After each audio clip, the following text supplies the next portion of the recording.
Greetings, fellow 90s kids. Tiki here. And BlueDragonFive. And welcome to the return of DirectEars, the show where I forgot that. We don't even have a tagline. It's just we come up with movies. We come up with movies. That's what we do here on DirectEars. We spitball ideas for movies. How do you like that, Blue? Let's not put that in writing quite yet. No, let's not. So BlueDragonFive, I honestly am still not even completely 100% sure if we've talked about this subject on air at some point or not. Do you remember? We've mentioned it because it wasn't official at that point, but we've talked about it briefly. And to be fair, I don't even think it's official now, but there's definitely some heavy rumors. So let's kind of get into it. Well, no, I mean it's official because it has people. There are people attached to it. Well, I'm saying Nickelodeon hasn't come out with an official press release yet. I thought they did. I thought that wasn't their official press release. All right. They have not come out with a press release yet. Once they do that, then it'll be official. All right. So it's all still hearsay, really. Yeah. Great. All that time wasted. But what are we talking about? Well, folks, the impossible has supposedly happened once it becomes official, hopefully. Our beloved NickToons characters, our beloved 90s NickToons icons, will be converging in a film that's going to be kind of the ultimate crossover. It's going to be kind of a mix of Lego Movie and Who Framed Roger Rabbit. Oh, yeah. Everyone except for Doug. I don't think Doug's going to be in this. Well, we'll get into that. Okay, so we figured this would be a really fun kind of way to go through it. Just talk about our ideas, talk about which characters could appear, what shows might get snubbed, all that good stuff. So I guess we should start with what we officially know about this. So here's what we know officially, barring the official press release. So the announced director is Jared Hess. Now, Jared Hess, for the kiddies out there, he has directed Napoleon Dynamite. Yes. And other stuff, such as another Nickelodeon film, actually. Not the most glowing thing on his resume, I will admit. Nacho Libre. Nacho! Now, let's just say he's directed some other films and still directing, but... I didn't even know he directed anything else. Oh, yeah, he was directing a movie that was supposed to come out last year. It's been delayed to come out this year. So, and let's just say I looked at just the ratings of some of his other films, like the critical rating of his other films, which, sometimes it's a hit or miss with how on the money the critical ratings are, folks, but rather negative. Oh boy. So I think it's safe to say my faith isn't quite sold. I'm not quite sold on Jared Hess as the director of such an important project. We're sold on the idea, but certainly of course. Who wouldn't be sold on the idea? Right, of course. And also, I believe his wife and I guess kind of screenwriting partner too, because he and his wife will be writing this film also. Which again, hey, I wish they had at least some strong writing team on it. Like, I'm not saying we could get Miller and Lord on this. Yeah, I'm not saying we could get them on this per se, but if we get someone kind of like that team on here, right, it would restore my faith considerably. If we had like some notable Nickelodeon fans on this, I could actually even see like someone like the Rick and Morty team doing this. Dan Harmon, he also did Community. Is he a big Nickelodeon fan? I know he's a big Cartoon Network fan. Well, that's not really helping us now, is it? I know, it's not. By the way, I actually think, oddly enough, Cartoon Network is actually, like, way more well-suited for a crossover movie like this because most of their characters originated from Hanna-Barbera, and they've kind of been doing crossover stuff for years now between the Cartoon Fridays and then obviously, like, the stuff they were doing on early Adult Swim with Harvey Birdman and stuff like that. Oh yeah, I mean, absolutely. Cartoon Network is very well suited for that. I mean, look at Johnny Bravo. We had many crossovers with our classic Hanna-Barbera characters. They're made for that sort of thing. I think we might have to get together at some point and do another show about a potential Cartoon Network crossover, but that's for another time. Yes. But So yeah, all that's really been said officially has been that it's going to be kind of the comparison to what the film's going to be is it's in a Roger Rabbit style, which means, and they've kind of officially confirmed this, so it'll be a live action animation mix. It better be goddamn 2D animation. It better not be that sponge out of water crap. Seriously, I am dead serious. You liked it. I love that movie except for the 15 minutes, which is actually the sponge out of water. So you didn't like seriously, that movie is like a really good hour-long SpongeBob special, and then the last 15 minutes was just filler. So this is what you didn't tell me. You didn't tell me all that. You didn't tell me the out of water part was that bad. It's not terrible. No. Okay, don't get me wrong. It's not terrible. It doesn't derail the movie or anything. But I don't like the animation style, and I don't want to see a full movie of that animation style. Okay. Well, yeah. To be honest with you. Again, I'm with you. I hope they don't do that because I can't really see them doing the computer generation for all of these characters, especially the Rugrats. That'd be just unnatural. If they did that. Dear God! I'm gonna I have some logistical questions about the Rugrats, by the way, but we'll get into that. So you got some logistical questions. Well, my logistical question is if you want to just bring it up. Well, no, not yet. Well, let's just say it. I'm just making sure. Okay. Yeah. Okay, so anyway, so that's the main thing we really have to cling on to now is that it's a live action blend with animation in the style of Roger Rabbit, which led me to a lot of speculation. I think it's led a lot of people to a lot of specific speculation, which we're going to get into. I think the internet is just going to go nuts and come up with a million ideas about this movie, and none of them are going to be as good as, or none of the movie is not going to be as good as any of them. Well, yeah, Mary, people will speculate like crazy, especially if it's about something they love, which that's what happened for Star Wars Episode 7. Got my hopes up that they'd actually do something original with it. Do not do that. I was literally just talking about Star Wars Episode 7 with Space Mountain a half hour ago. Oh, that movie was fun.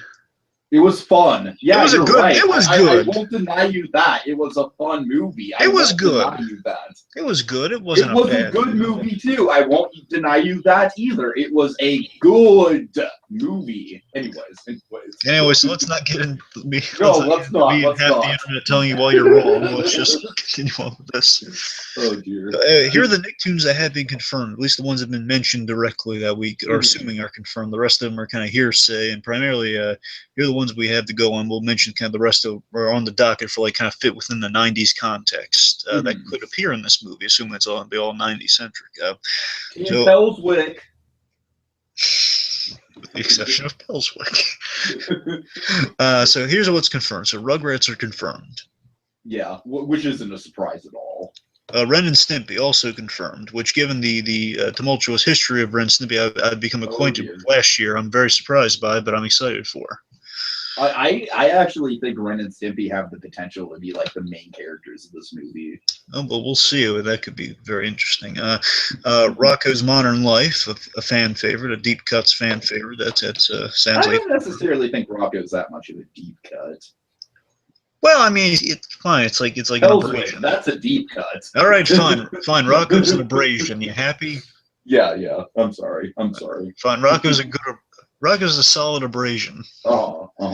Anyway, so then Real Monsters. Those are basically our main four that have been confirmed, and oddly enough, with the exception of the original Nicktoon, because Nicktoons they premiered three on the same day, and they with the first three Nicktoons, and they hold a place of honor. Very distinct shows.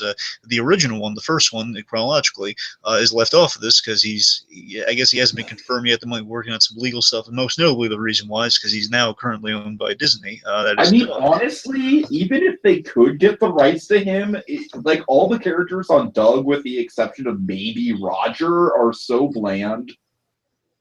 Well, I actually have an interesting theory about what they could do with Doug, but bear in mind, I have doubts they're going to put him in there. They could do a social commentary on skin color with Doug.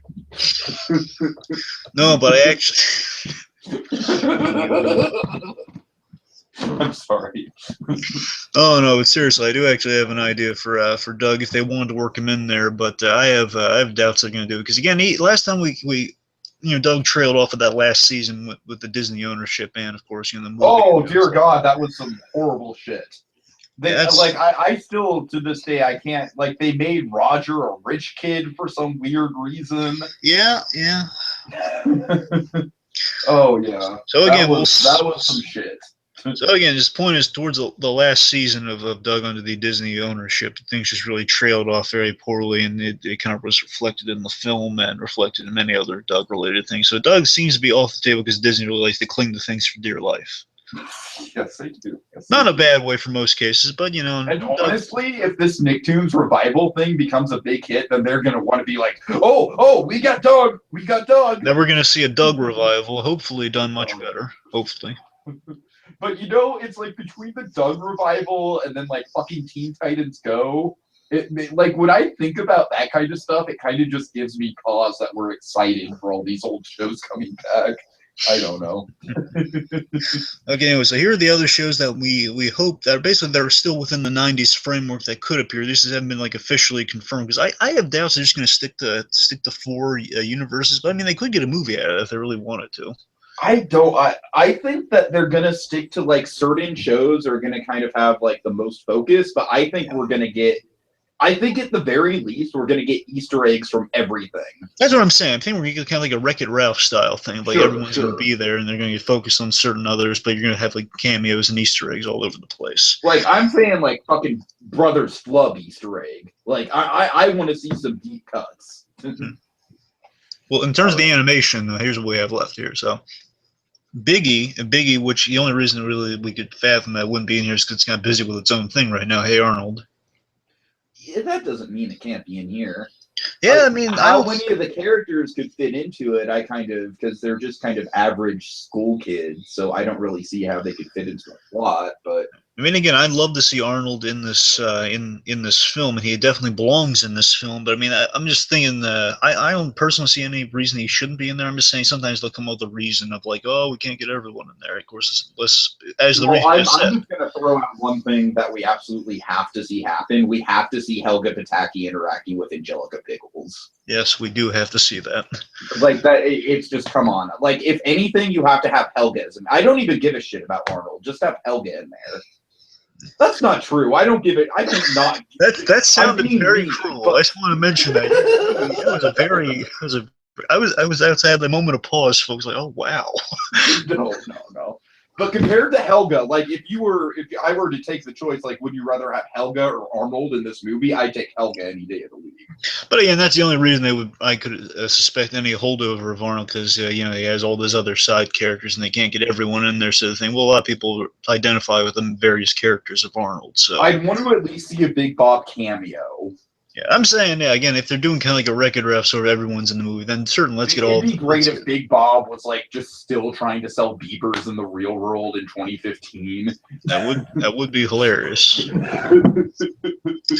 Okay, let's see. So again, hurry up! I don't understand what everyone likes about all this smartphone crap. Which would be hilarious. So again, Hey Arnold obviously would be the big fan one of like if they don't put it in, they're going to have riots in the street if Hey Arnold is not in this movie. Then we have the Angry Beavers, which I think you could potentially just leave the Angry Beavers out. But at the same time, I don't see it's kind of tricky because it's like I feel like the Angry Beavers are a package deal. So if you have them, I kind of feel like you have to give them a somewhat big role. Luckily, with the Angry Beavers, you only need 2 of them, really. You don't need all the side characters for the Angry Beavers. Come on, you don't want to see Barry? Look, I like Barry. I'm saying you really just need they are a package. They just need the 2 of them, which they play off of each other very nicely, and they can kind of carry their own stories too, which is helpful. And also, I think that those 2 characters would kind of bounce well off of other characters. Exactly, especially Daggett. Like I'd love to see Daggett interacting with Ren or something like that. Oh yeah. or Daggett and Chucky. Right. Yeah, there's so many combinations. Yeah. I want to see Norbert. As a kid, this is going to sound silly, it's a little bit of nostalgia for me here, folks. I've always wanted, as a kid, for some reason, I don't know why. I think it's mainly because of the nose, but also kind of the delivery and kind of the cadence, maybe. I've always, whenever I see Norbert on Angry Beavers, I always have like a a vestige in the back of my mind of Stu Pickles from Rugrats. Hell yes. Hell yes. You know what I mean? Like as a kid, it's like, yeah, he has like there's something in common with Stu Pickles. I don't know if it's the same voice actor. It's not, but I'm saying, I don't know if it's something similar about him. He has like kind of this, that passive kind of, oh, dag, everything's fine. It sounds like the, oh, deed, everything's fine. Right, yeah. I don't know, always kind of, it's always like in the back of my mind, man, he just reminds me so much of Stu Pickles, but really it's the hairstyle and the nose. That's what's visually it as a kid, but I know it's always in the back of my mind. D.D. Pickles needs to get eaten by Reptar. I would love to see that. I don't know in a what charity, gruesome, like Jurassic World style way. I don't know what charity we have to pledge to make that happen. Donate now, folks, so we can donate to the Eat D Pickles Alive by a Giant Reptilian Monster of some variety fund. Oh dear. Be very worthwhile. Okay. I'm sure we could fight hunger. We could fight Reptar's hunger with that charity. Actually, okay, going back to Hair Arnold really quick, I had a cool idea of just having Pigeon Man in there as just kind of like an animal trainer. Well, I wouldn't mind seeing Pigeon Man. That's what you don't like. He could just be in the background, like they're trying to shoot a scene with birds in it, and he's kind of like, cut, Pigeon Man, get in here, this bird isn't cooperating. I don't know, something like that. I know what I'd love to see. I'd love to see kind of like a Hitchcockian The Birds, a return of Pigeon Man. Oh, that'd be great. Like you see a bunch of birds swoop around, kind of like almost like a tornado of birds, dude. And Pigeon Man he's flied down by the birds. Any 90s kid, that would be like epic. That would be amazing. And Stoop Kid he's just randomly there during a chase sequence. He's just always on a stoop, just reading the paper. Stoop Kid should be like an Easter egg in every scene. That would be great. He never has a line, but he's there everywhere. Yeah. Oh god. Okay, anyway, so Harold, Angry Beavers, Wild Thornberries. You gotta have Nigel Thornberry in there. I mean, I think Nigel Thornberry is a must. Nigel Thornberry is definitely is in my main pitch. I'm gonna lay out for you. Here's the one concern I have about Nigel Thornberry, and it's kind of sad. Unfortunately, Tim Curry is just not doing well health-wise. Well, actually, Tiki, he's going to be in a new production of. He's going to be a new production of what was the Dr. Frankenfurter one? Rocky Horror. Rocky Horror? Really? Yeah, he's not going to play that character. He's going to play I guess one of the doctors or something in that. Okay. So he's better, so he's not that bad. But I'm saying he's good. Look, it's like I'm just paranoid now between Alan Rickman and Bowie. You know what I mean? I mean, Tim Curry. I don't know how up to voice acting he is now. I'm just saying that he's going to be doing a stage production. So I mean, he's not as dire health as we thought. Well, the reason I mentioned the voice acting thing specifically is that he did a voice in Over the Garden Wall. And it totally fit the character. It was an amazing performance, but it literally sounded like he was dying. Like, you could tell his voice was, like, shot. Yeah. But it's funny because that performance, like, really added to the creepiness of the character. You know what I mean? But well, the double-edged sword of voice acting is you can always be replaced. Right. Always have a sound alike. But oh god, it'd be tough to have a sound alike for Nigel Thornberry though. It would. Tim Curry is one of those voices. Heard like one of the funniest things. I was rewatching. It was on TV and I was watching Rugrats in Paris, and I remember Nigel Thornberry is easily the best part of that movie. Oh my god. Well, no, Rugrats in Paris. No. Oh, I'm sorry. Rugrats. He's easily the best part of Rugrats. In Rugrats in Paris, Tim Curry plays a singing sumo wrestler in the restaurant, and you hear like, "Oh, bad girl." That's pretty funny. Oh, yeah. Okay, let's see. So, my favorite, Cat Dog. I think Cat Dog's another must. Absolutely, because you always just have him kind of doing shenanigans in the background. Just kind of it'd be such a missed opportunity if they didn't. There's no way they can't do Cat Dog. Oh yeah, Cat Dog it's too funny. You get Jim Cummings, you get Tom Kenny, two giants in the industry as those two. Right. Let's see. So Rocket Power. Rocket Power, I feel, is kind of like on the bubble here. It is, but I think Rocket Power is. If you're going to do one that's 90s specific, you have to have Rocket Power in there. Yeah, but at the same time, I can't really think of what any of them would do. It's kind of the same problem as Hey Arnold.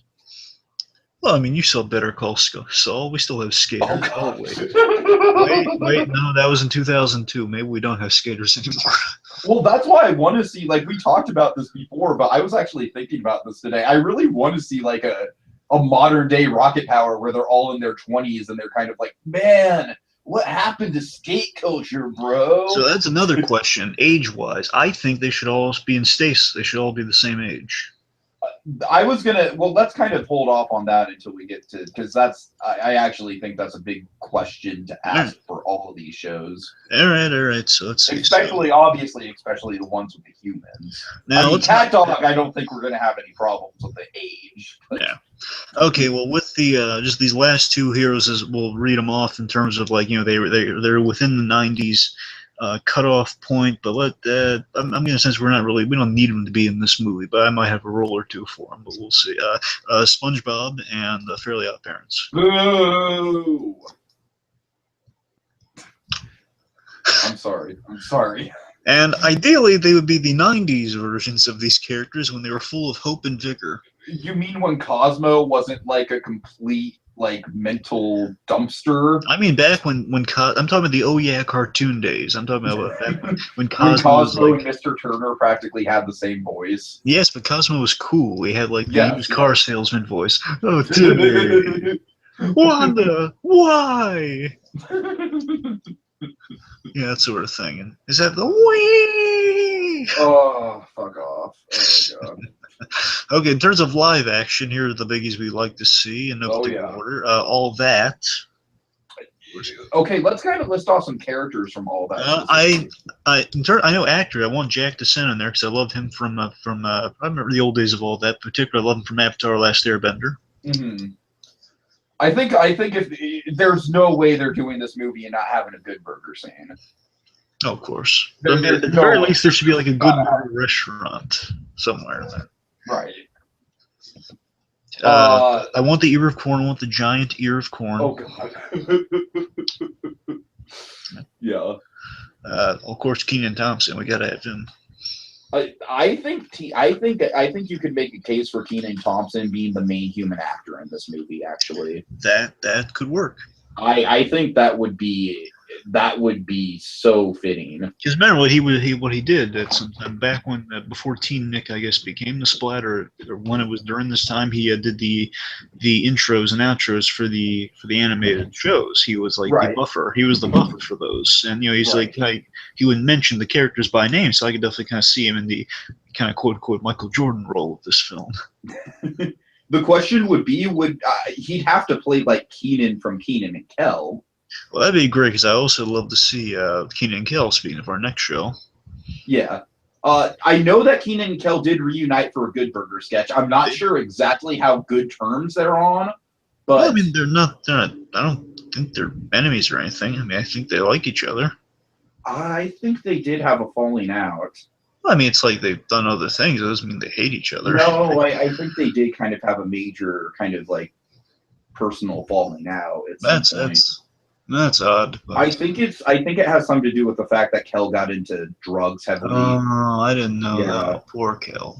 Yeah. Kel's actually kind of a tragic figure when you kind of. I didn't know any. Read some of his bio. You're blowing my mind right now. I never knew he had a drug problem. Yeah. Kel is actually, like I said, he's actually got a pretty sad story because it's like Kenan went on to Saturday Night Live and everything like that. Yeah. I mean, I know currently what Kel Mitchell's doing. He's on that god awful new skateboard show we have on NickToons. The one with that weird talking pug thing. Oh God, I don't even want to know. You don't, but he's like I think he's a producer and he's a voice on that show. Oh Jesus. Okay. You got to have a trip to Wrigley's too. Oh, of course, Rigby's. Rigby's. Wrigley's is Bryan Cranston's character from Twas the Night. No. I'm thinking of the chewing gum. I prefer my reference. Yes. So of course, some game shows would be also nice to see, particularly Double Dare 2000. I'm curious to see how you work that in, but yeah. Legend of the Hidden Temple, I almost feel like you could practically frame the whole plot around that show. You could. So, then, anything else particularly you want to mention with the live action? I guess two things in particular would be Pete and Pete, which I honestly, I mean, yeah, sure, throw oh god, it's not Danny. What the hell is that guy's name? Danny Tamarelli. Yeah, throw him in there. And also Artie, the strongest man in the world. And then Are You Afraid of the Dark? I just think it'd be cool if the Midnight Society showed up at some point. I would like to see the like, orange exposition on the villain or something. I'd like to see the Saturday Night Nick at Night thing they had where it's where the Snick. I want to see the Snick orange couch somewhere. That'd be great. Slime. Absolutely, gotta have a lot of slime. Maybe. Oh, yeah. What do you think about Pick Boy? Do we want Pick Boy? I don't he's know. made a resurgence. He's back now for the Super Bowl. That's true. That's true. Pick Boy is immortal. Apparently, he's not dead. What about Inside Out Boy? What? It was a bumper that they had. Inside Out. He was swinging on the swing set, and he swung all the way around, and it turned all his body inside out. It was a claymation thing. Wait, so he was... You mean he was like all red and gooey on the outside? Yeah, that's exactly what I mean. That sounds demented. No, I don't want to see Inside Out Boy. Give me... I'm surprised you don't remember that one. I remember it always used to play around Rugrats, ironically enough. Oh, God. I remember. Also, this just popped in my head, but Clarissa explains it all. I'm just saying, Melissa Joan Hart, she's still around. She could just easily just have her for a walk-on role as the character. I gotta tell you, I remember how I was mentioning Pick Boy, and this reminds me of the good old days when you felt so included within even though you had no say on what was going on whatsoever. It's like the idea that the next show was completely random as to what was being picked.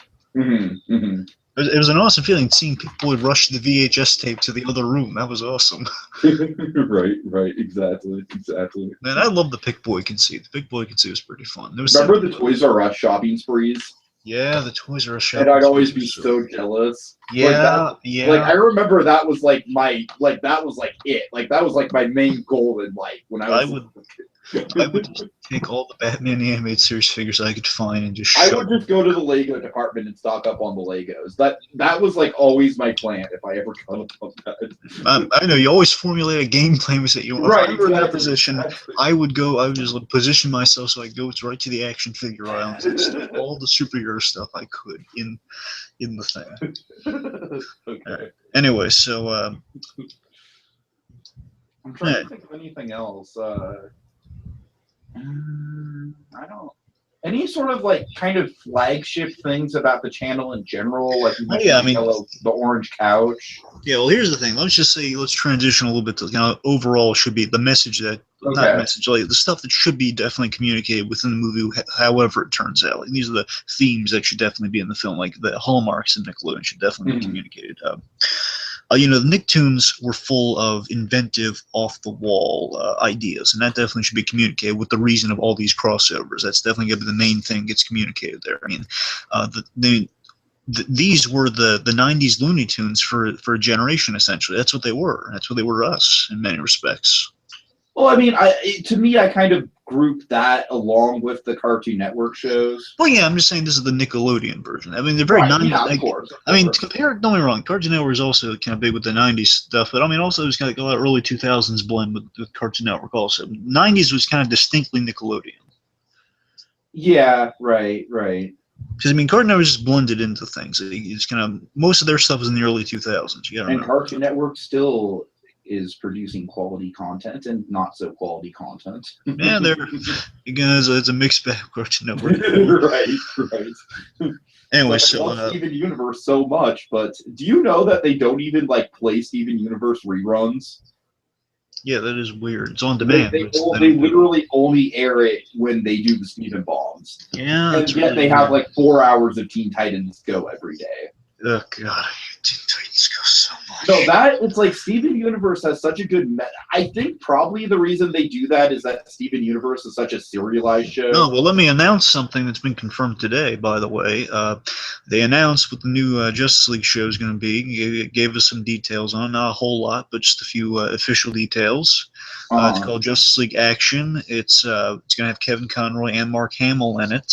Oh, nice. So, I mean, I guess Mark Hamill's breaking his retirement vow for this. I know, I was about to say, like, when is Mark Hamill actually going to retire? Well, again, he's even mentioned on Batman was kind of misconstrued, so it was like a hearsay, but he really didn't intend on coming back after Killing Joke, so something must have changed.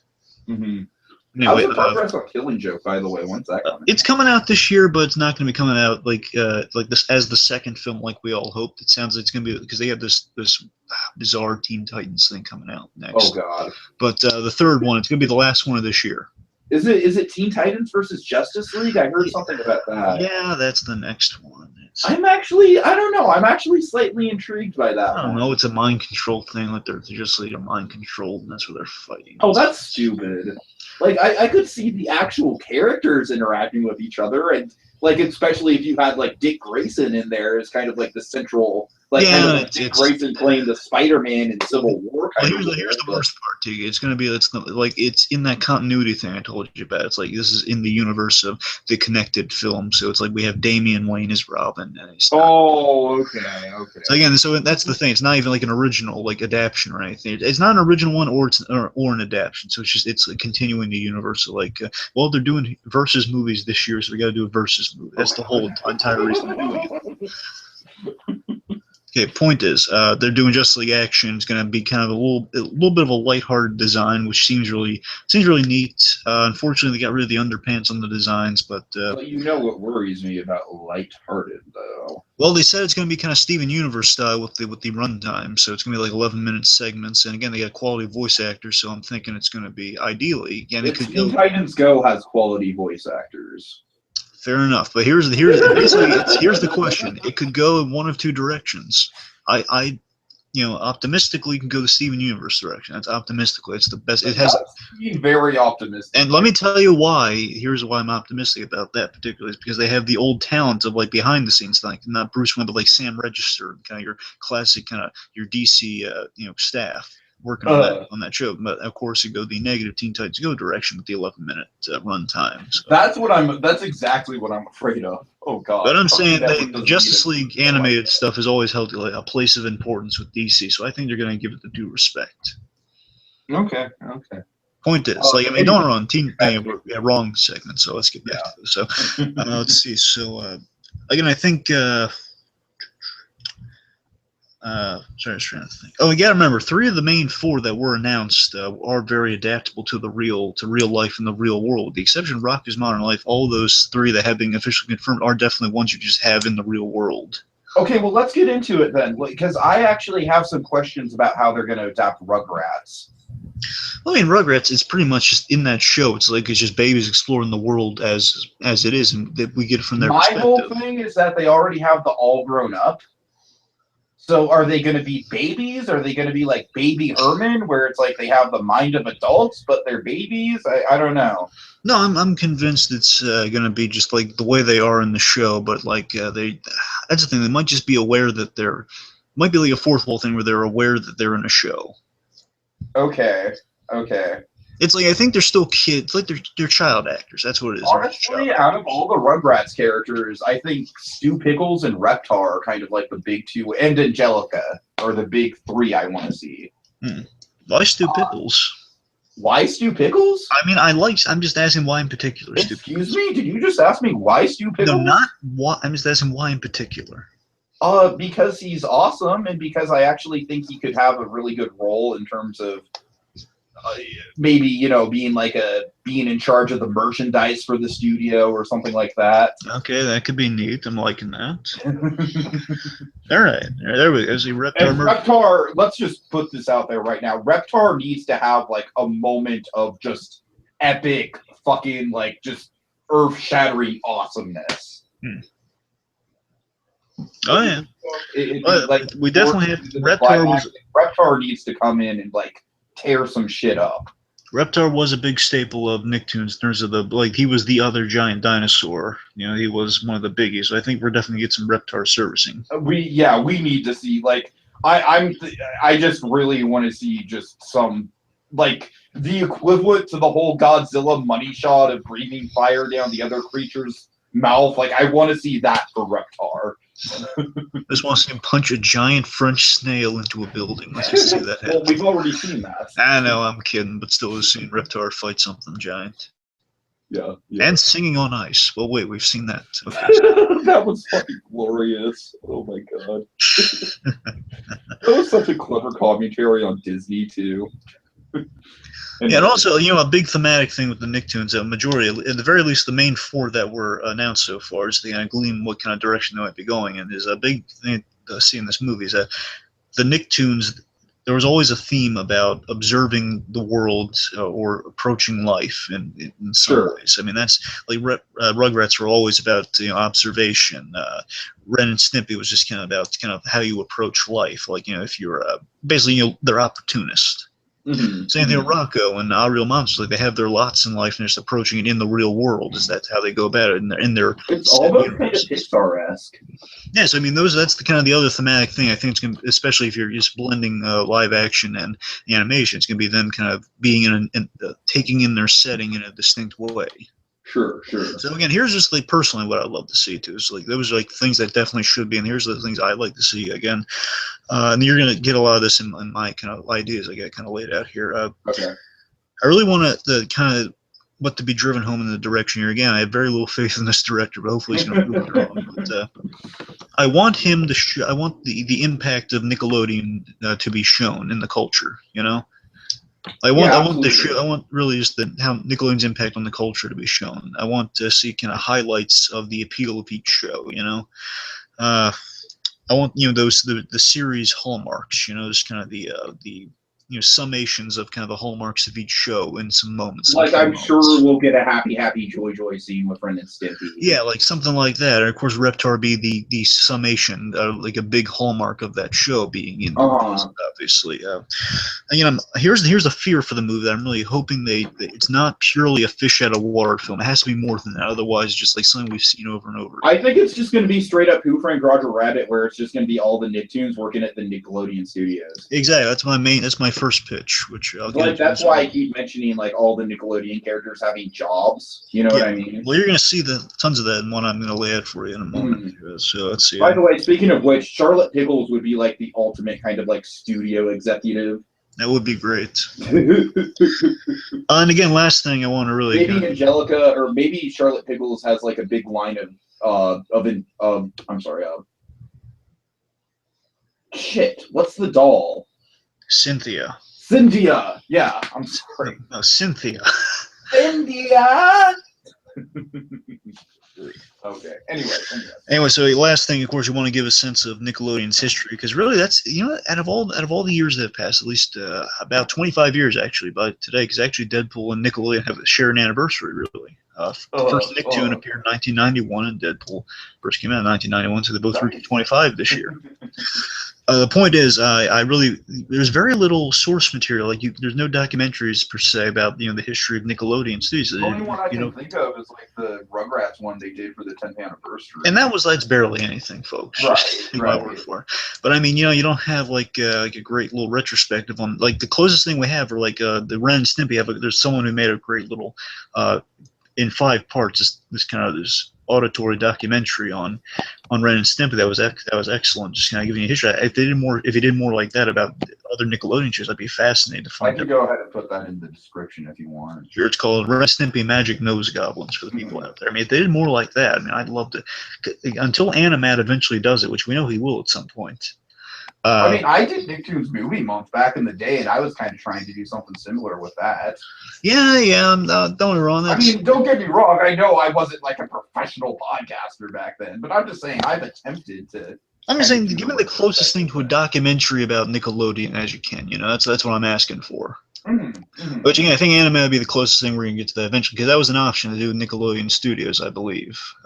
Which I think is definitely one of the things think she should tackle pretty soon. I'm just saying, especially with all this '90s nostalgia coming out. Because I mean, really televised animation really has, with the exception of the Hanna-Barbera thing it did, really it's untapped potential in terms of telling kind of the background, sort of the bibliography, so not the biography on these shows. Because it's untapped potential. There could be various fascinating stories that just haven't been explored yet. I'd love to know more about these studios because, again, they've shaped our childhoods. They've shaped so many childhoods so well. I mean, there's, again, ample story potential, which I'd like to see maybe delved into in this movie. So it's transitioned to some stuff I I'd like don't to necessarily think you're going to get stuff like that in this movie. Well, I know not directly. Like I'm saying, I think there might be good subtle references. I think if anything, what I'd really like to see in this movie is Nickelodeon kind of like address their own shit and be like, yeah, things really were better back in the day, weren't they? Yeah, and I think you're going to see that in the thing I got laid out for you, too. Okay. Wouldn't it be great if the breadwinners showed up and they just got like hit by a bus or something? That's the thing. They also have to strike a balance if they're going to do gags like that because they can't be too mean to their own brand. I know, but fuck breadwinners. Let's just say I do have some cutting remarks to current day Nickelodeon stuff. Oh my god, okay. I actually kind of have an idea of where we're going to go with SpongeBob with that in mind, but I'll see if I'm right about that. Yes. Okay, but the point is, so let's just say this. So, like, should I start or do you want to start?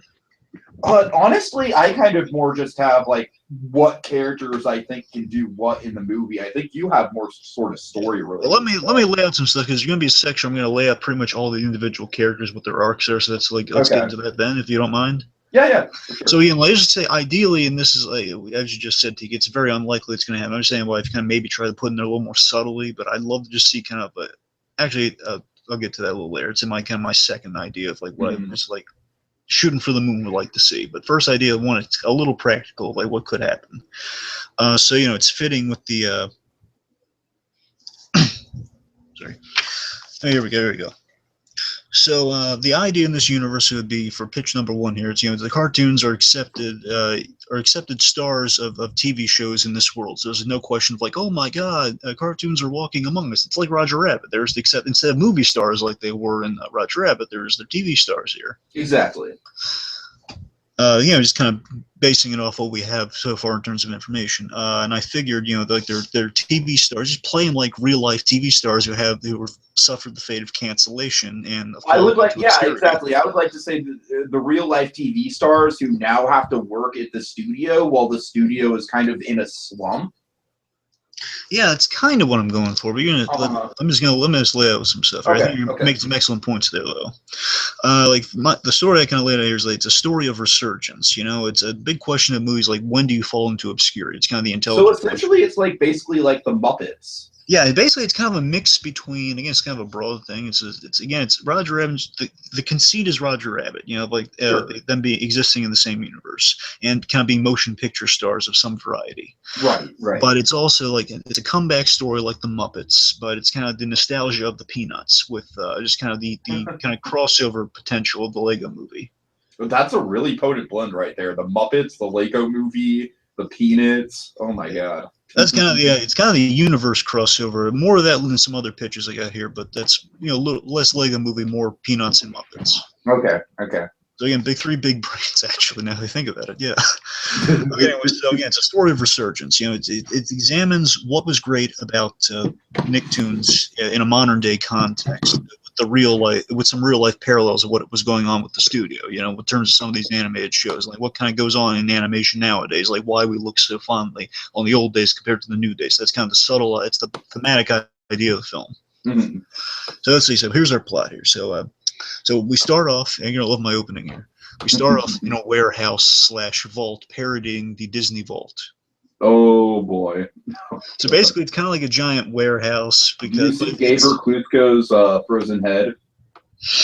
No, but you will see some You might see some crates on with some little in jokes like that in there, though. Okay. The point is, you have this giant warehouse, but it's basically parodying the Disney Vault. So that's what I was really, because it had to explain why these guys are just kind of what happens to these to these live characters when the shows go off the air.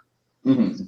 So I want the kind of the crueler, not exactly. They don't get the dip treatment from Roger Rabbit, but they do get imprisoned. So, Oh boy. so basically, they get like when anything kind of gets off the shelf. And yeah, remember they haven't been released on the main thing I'm referencing here is the fact that DVDs are such a pain for the longest time of getting on DVD. Yeah. That's the biggest thing I make fun of in this thing, by the way. Okay. So basically, the vault is kind of a reference to how Disney would put the DVDs, take DVDs put in this ominous vault that we spent the whole day talking about. Right. Basically, doing that with the NickToons characters. So we see, and you're gonna love this. The vault, the warehouse area that contains this vault, resembles an abandoned Nick Studio attraction. Okay. You know, the old Nickelodeon studio attraction. So the one that Adam the Woo did the video on? Yes. Okay, yeah. So basically, it's like an abandoned version of that. They could just go there and film it. I mean, it's still there. It still looks exactly like it did back in the day.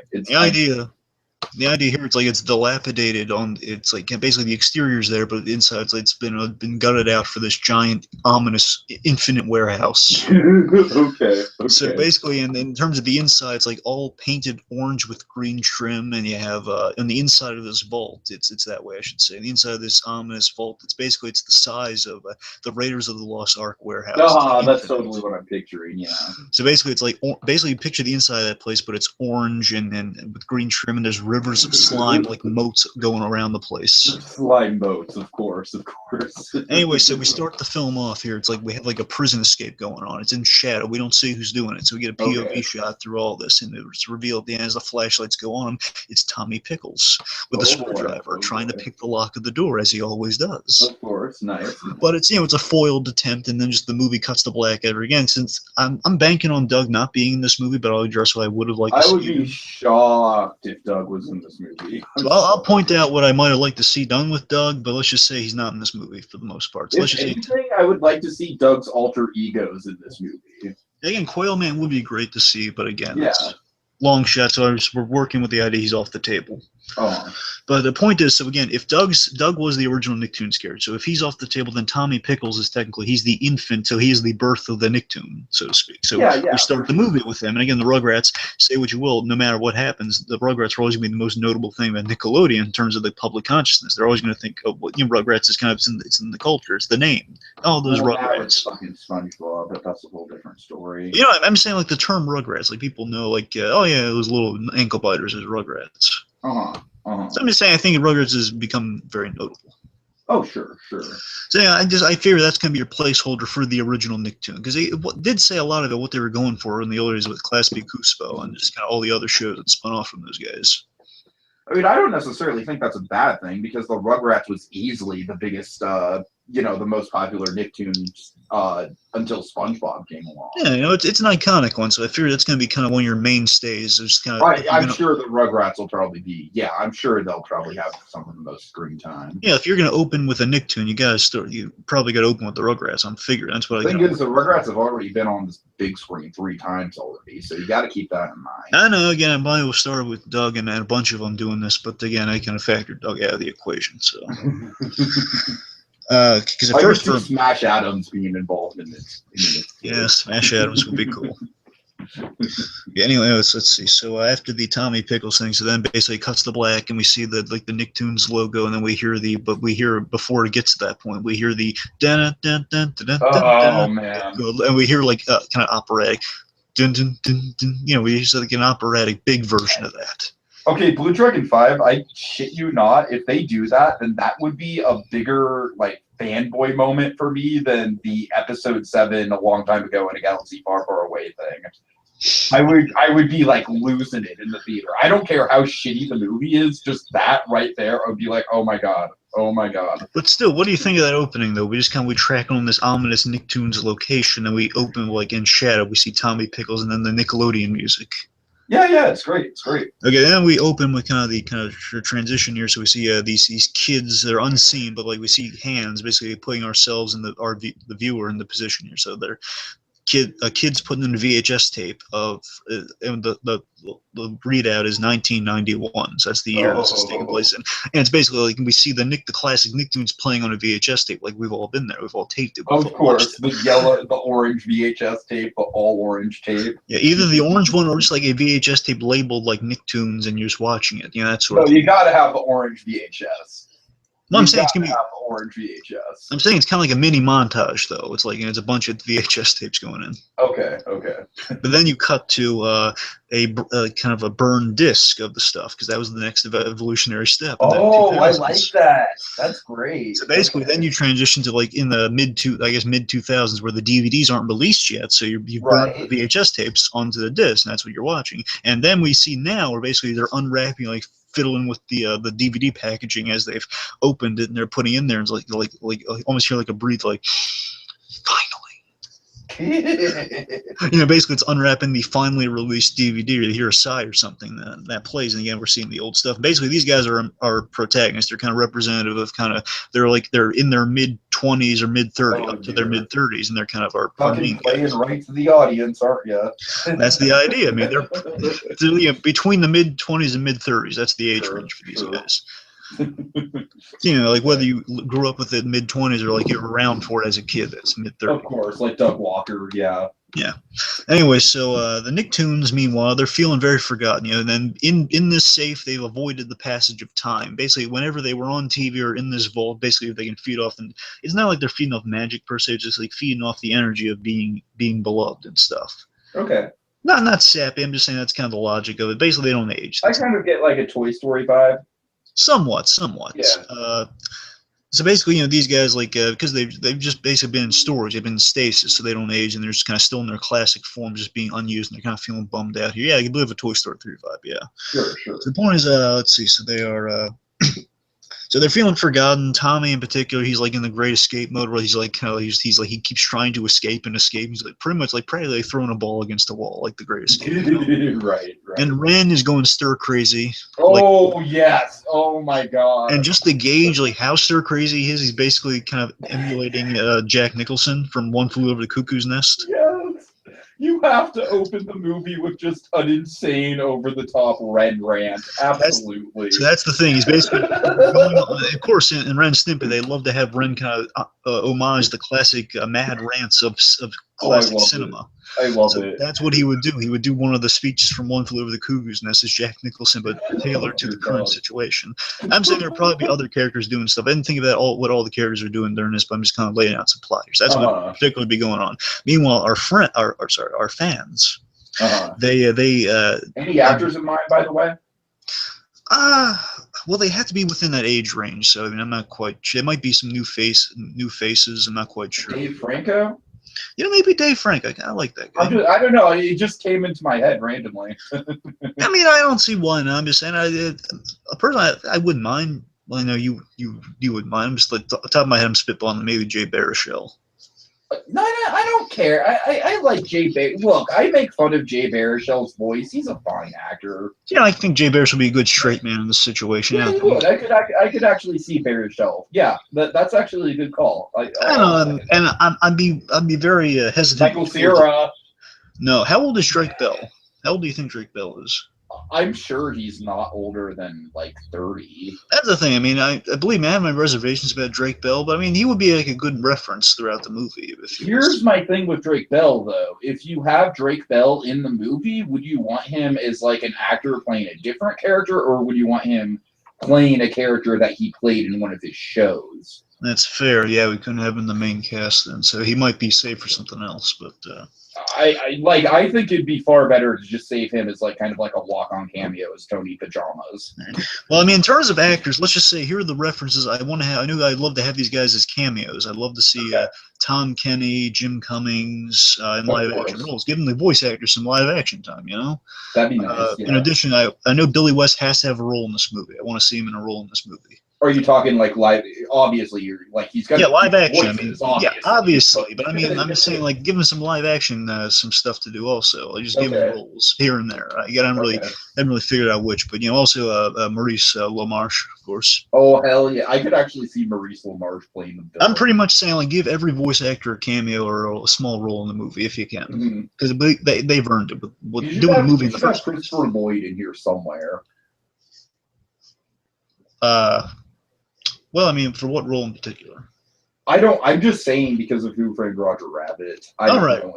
It's a janitor or something. I don't know. I mean, that'd be cool. I have nothing against that. I mean, Anyway, so the point is, so our fans are kind of our main fan cast. I'm assuming it's like 3 guys. I'm just gonna ballpark it, like 3 guys, maybe a girl in there, making it 4. I don't know. Kristen Shaw. I don't know. How old is she? I don't think she's any older than like in her like mid-30s. I don't know. I think she could. I mean, she could pull off a Nick fan definitely. I don't see why not. Yeah, she might be good. Whenever I think of like a quirky fangirl type of role, I always think of her.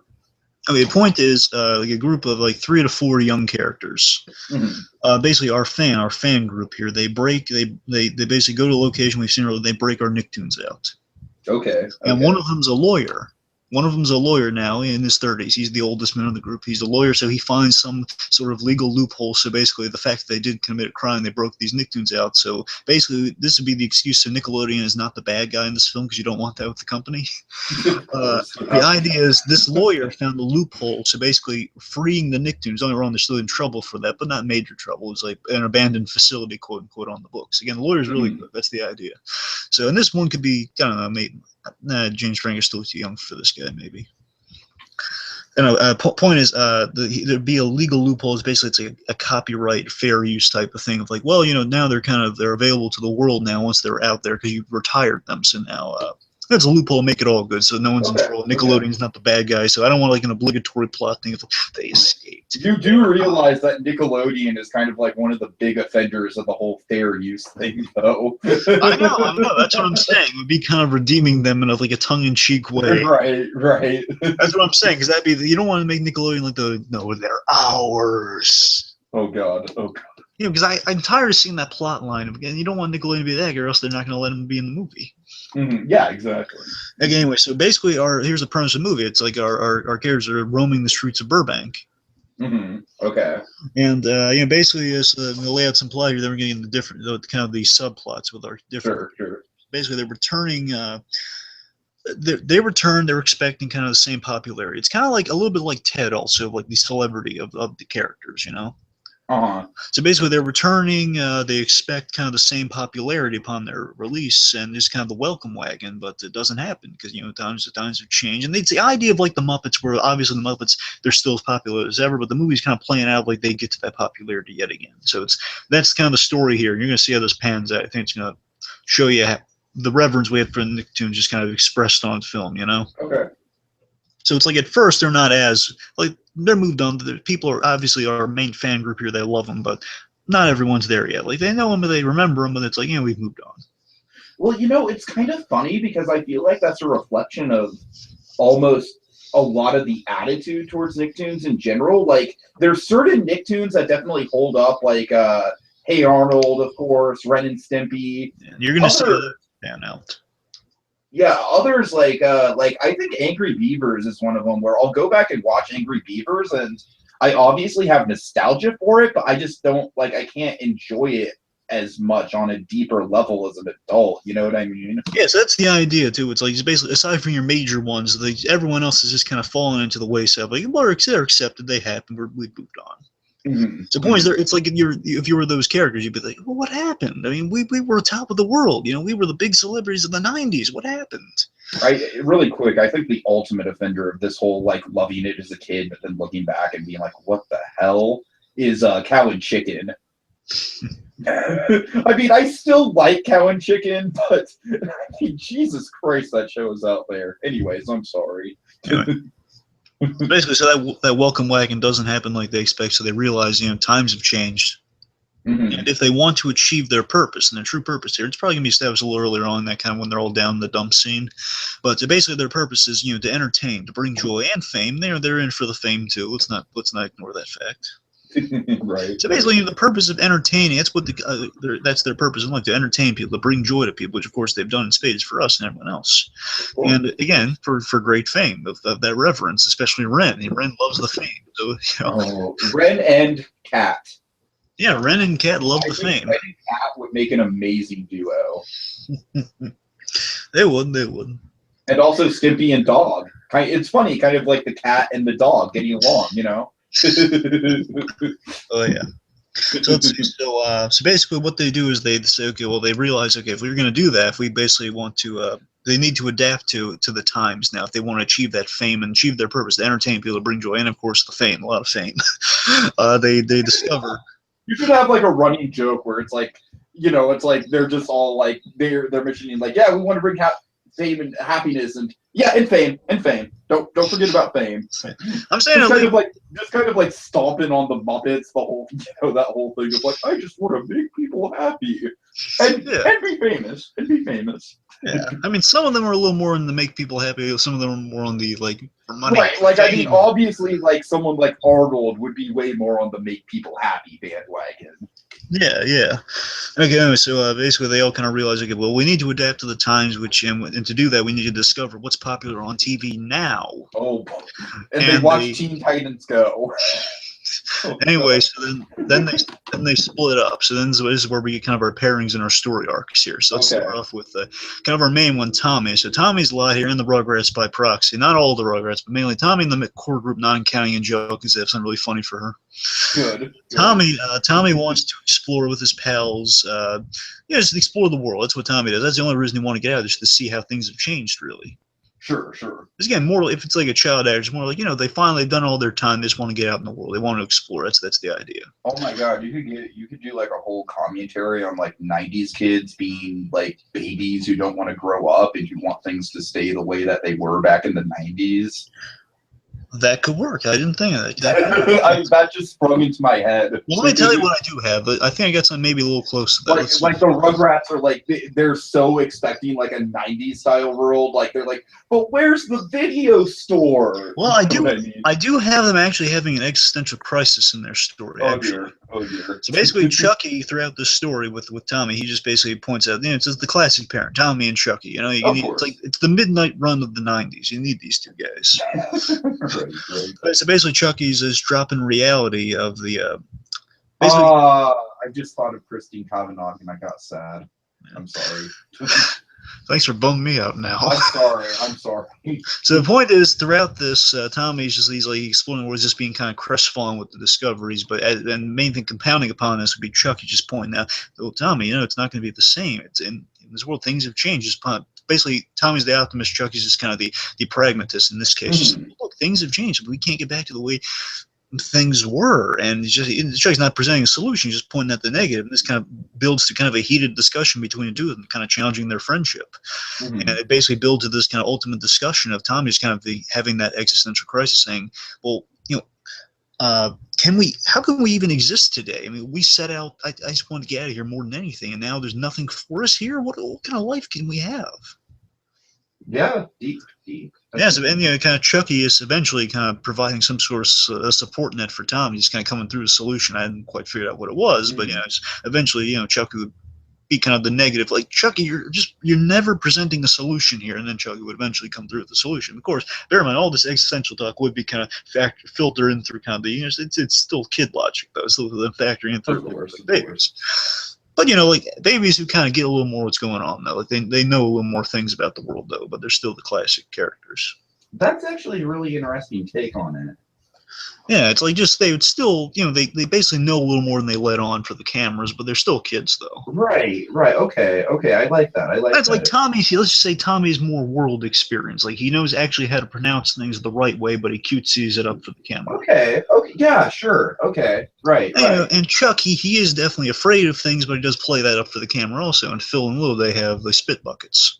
Right. For all the bugs and crap they eat. Oh God. Meanwhile, Angelica, she tries and succeeds at getting a reality show, quote unquote, a reality show about an animated character, which I think is pretty funny, by the way. Well, I hope it's better than Drawn Together. Well, I mean, yeah, but it's just like it's basically it's kind of like Keeping Up with the Kardashians, but for Angelica. Oh dear, oh dear. But actually good. And basically the idea was she'd get You great gotta have ratings. Susie in that show. Yes. And here's the idea, though. The idea was like she would trounce all the other existing reality shows. Oh god. So basically, things would be coming up 7 for Angelica. She'd be living the high life this whole thing. Of course. That makes so much sense. Okay, let's see. So Ren. Oh boy. So Ren was my favorite. I could see Ren just being the straight up standout of this whole. So Ren was my favorite. Right. Was my favorite thing because again, I told you I wanted to kind of parallel Nick history in this. Sure. So in this case, I wanted to base because you got to remember, Ren at his core is John Kricfalusi. Oh yeah, right, and that's kind of like an unspoken thing that they're gonna have to work around. So I mean, that's the thing. Don't run. Kricfalusi probably won't be praised in the movie or when he's asked about it, but I doubt it. But unfortunately, Kricfalusi can't voice Ren. Still going to be Billy West, who does a very excellent job, though. Don't get me wrong. But basically, he'd be kind of playing as kind of the ultimate homage to Kricfalusi without just tipping a hat to it's Kricfalusi. But it's okay. So you're saying like Ren himself would be kind of like a caricature of Kricfalusi? So again, it's like paralleling the Nick history. So what the history was is that so Ren also in the scene where they kind of break up, he probably suggests the split up, and the idea is that Ren breaks away from Nickelodeon, the Nick group, the core Nick group, and he wants to do his own thing. He wants to crowdsource essentially, which is what John Kricfalusi did, and he's kind of exploring that crowdsource, and he's basically doing his own stuff that's not reliant on a corporate venture of like, we all have to work together all the time, or it's like, you're using me as a sick little monkey. You're basically just ranting and raving about, I'm tired of being used. I want to make my own art. My art. That sort of thing. Basically, he wants to go off and do his own thing, and the idea is he will work in animation just like John Kricfalusi also.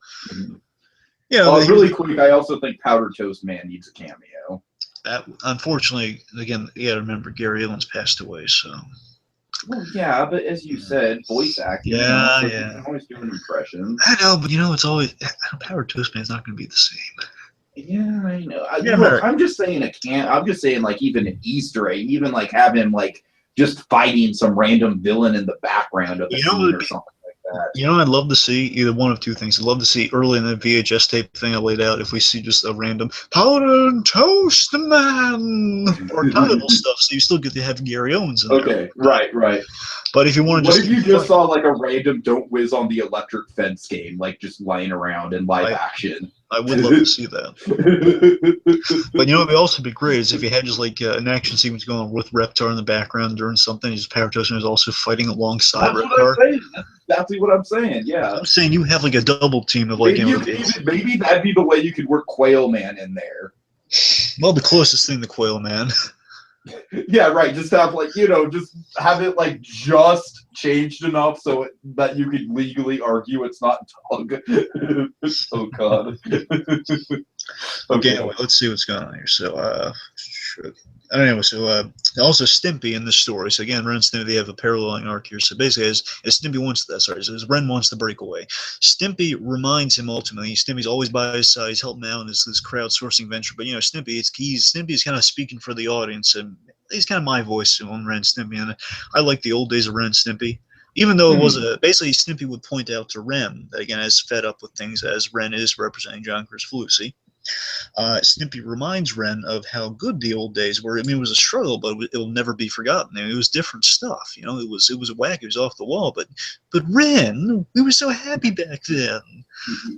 Something like that. Basically pointing at the good times, despite all the hardship and all how frustrated and how angry he is. There was some good times, and people loved us back then. Don't you want to kind of get back? And then realizing, basically, crowdsourcing, it's really a tough thing to do. And Ren just getting fed up and angry at every little thing is kind of eventually kind of petering out of that. Okay. Saying $1 little, they didn't fund $1 little. Oh God! Oh God! Oh my God! Oh Jesus Christ! Just Ren is a frustrated content creator. Oh, that's what I'm saying. Like he's trying the crowdsourcing, but it's not going his way. But he's and also you could have like commentary on the YouTube copyright thing with that. Yeah. I only used 5 seconds of that song! 5 seconds and they block my video! Yeah, and also probably just basically probably be some archival Ren and Stimpy stuff, but he can't because copyright. Hell yes. That's Hell me. You can't own me. yes. And then like a lawyer pops up. Well, actually, we can because of this binding document. And you know who that lawyer would be? It would be Mr. Horse. Oh god. Yes, yes. Oh my god. Yes, of course. Now here's the other funny thing is that, well, not funny thing. Here's the other parallel with John Kricfalusi Oh, that this is great. is that John Kricfalusi, of course, he would want the because he created Ren and Stimpy. Really, he did that, but Yeah, of course he no longer has ownership of that. So that's the other parallel you have in there with John Kricfalusi. Mm-hmm. Okay, meanwhile, let's see. So we got Nigel Thornberry. So Nigel Thornberry is kind of he's going to be our documentary framing device of the thing. Or he's tracking, and he's actually an emotional story for Nigel Thornberry. He's just tracking kind of like the reactions to 90s icons return. What do you think? Right. And the idea is, you're gonna love this. He's kind of doing a Michael Moore style documentary this time around. He's just kind of talking to the man on the street, just kind of tracking, not a conspiracy or anything, less negative, but just kind of he's kind of getting basically kind of like an emotional shake up, something that's intended to kind of shake up the emotion, but not by him intentionally though. So it's like he's going on the street. It's like Nigel Thornberry realizing, kind of having the crushing realization of how obscure things have gotten. So like Nigel Thornberry used to be a major documentarian. Went around the convy. Had my daughter had a monkey. Sorry, had a chimpanzee. And we have to eat them one unfortunate Christmas. No, but you see what I'm saying, though. Sorry. I couldn't resist. But basically looking at kind of how obscure things have gotten, but looking for like kind of a merit they can have in the current day, which ultimately you might find like in a documentary, like like really buried at the deep bottom. Oh, my films. The Film Festival Awards, something like that. Oh, Nigel. So basically, Nigel Thornberry would have kind of the emotional thing in the movie, though. Okay, I like that. Again, him observing through kind of the objective documentary view of like how sad he thinks he had no impact on the world whatsoever. What if Donnie off camera was like a well-spoken British person? Well, they could do like the thing from Bug's Life at the end where Thumper was actually he was Swiggy. Surely he played up for the camera, so they could do that with Donnie. Yeah, that's what I'm saying. Just have Donnie be like the most intelligent character in the whole movie. What if Donnie's the one that kind of gives him the pep talk when he's down in the dumps? But what if he has like the most emotional thing? Well, you took me in when I had no one. I will always. Oh, there we go. Right, exactly. You doing your documentaries have changed my life. He's gonna be like also like kind of many points in the movie when the camera's on. He's just gonna be but he's going to be doing the kind of like Silent Bob, where it's like he doesn't have dialogue until he has something really important to say. Yeah, but he'll just give like a heartfelt thing in the movie, and he's going to be a really great father-son moment. Then he's just going to go back to the same old stuff. But now and again, he'll give him like a little nod of like, "You're doing the right thing, man." Really quick, I could totally see Darwin just trying to get like an average office job. Oh my god, I didn't think of that. I love that idea so much. Oh god, I love that idea so much. Maybe Charlotte Pickles is his boss somehow.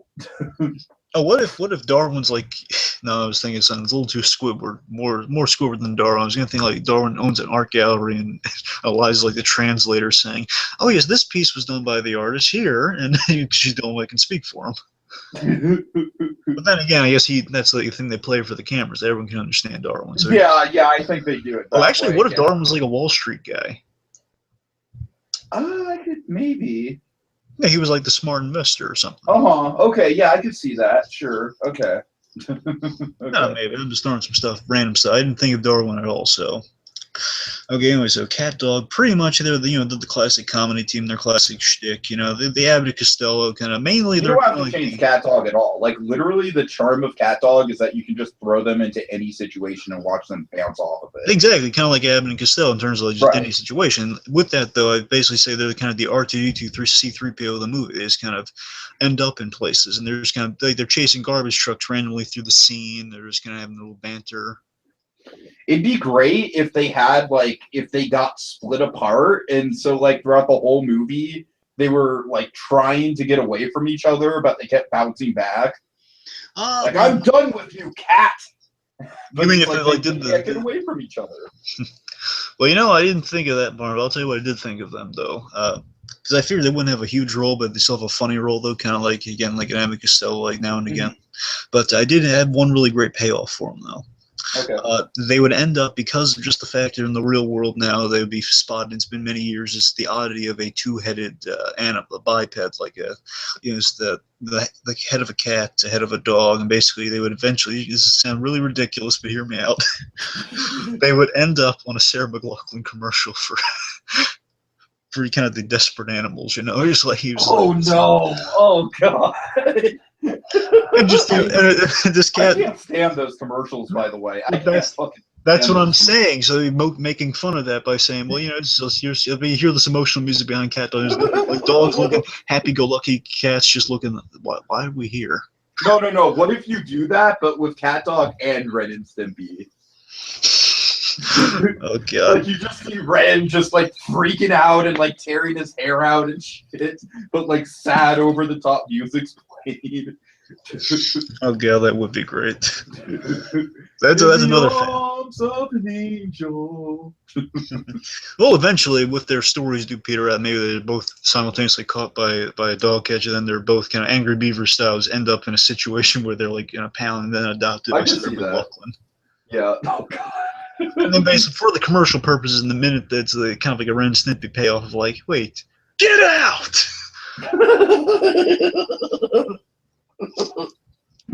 Oh dear. Yeah. That's something to consider. That will basically bond them together from that point forward of like, okay, then back to the main story.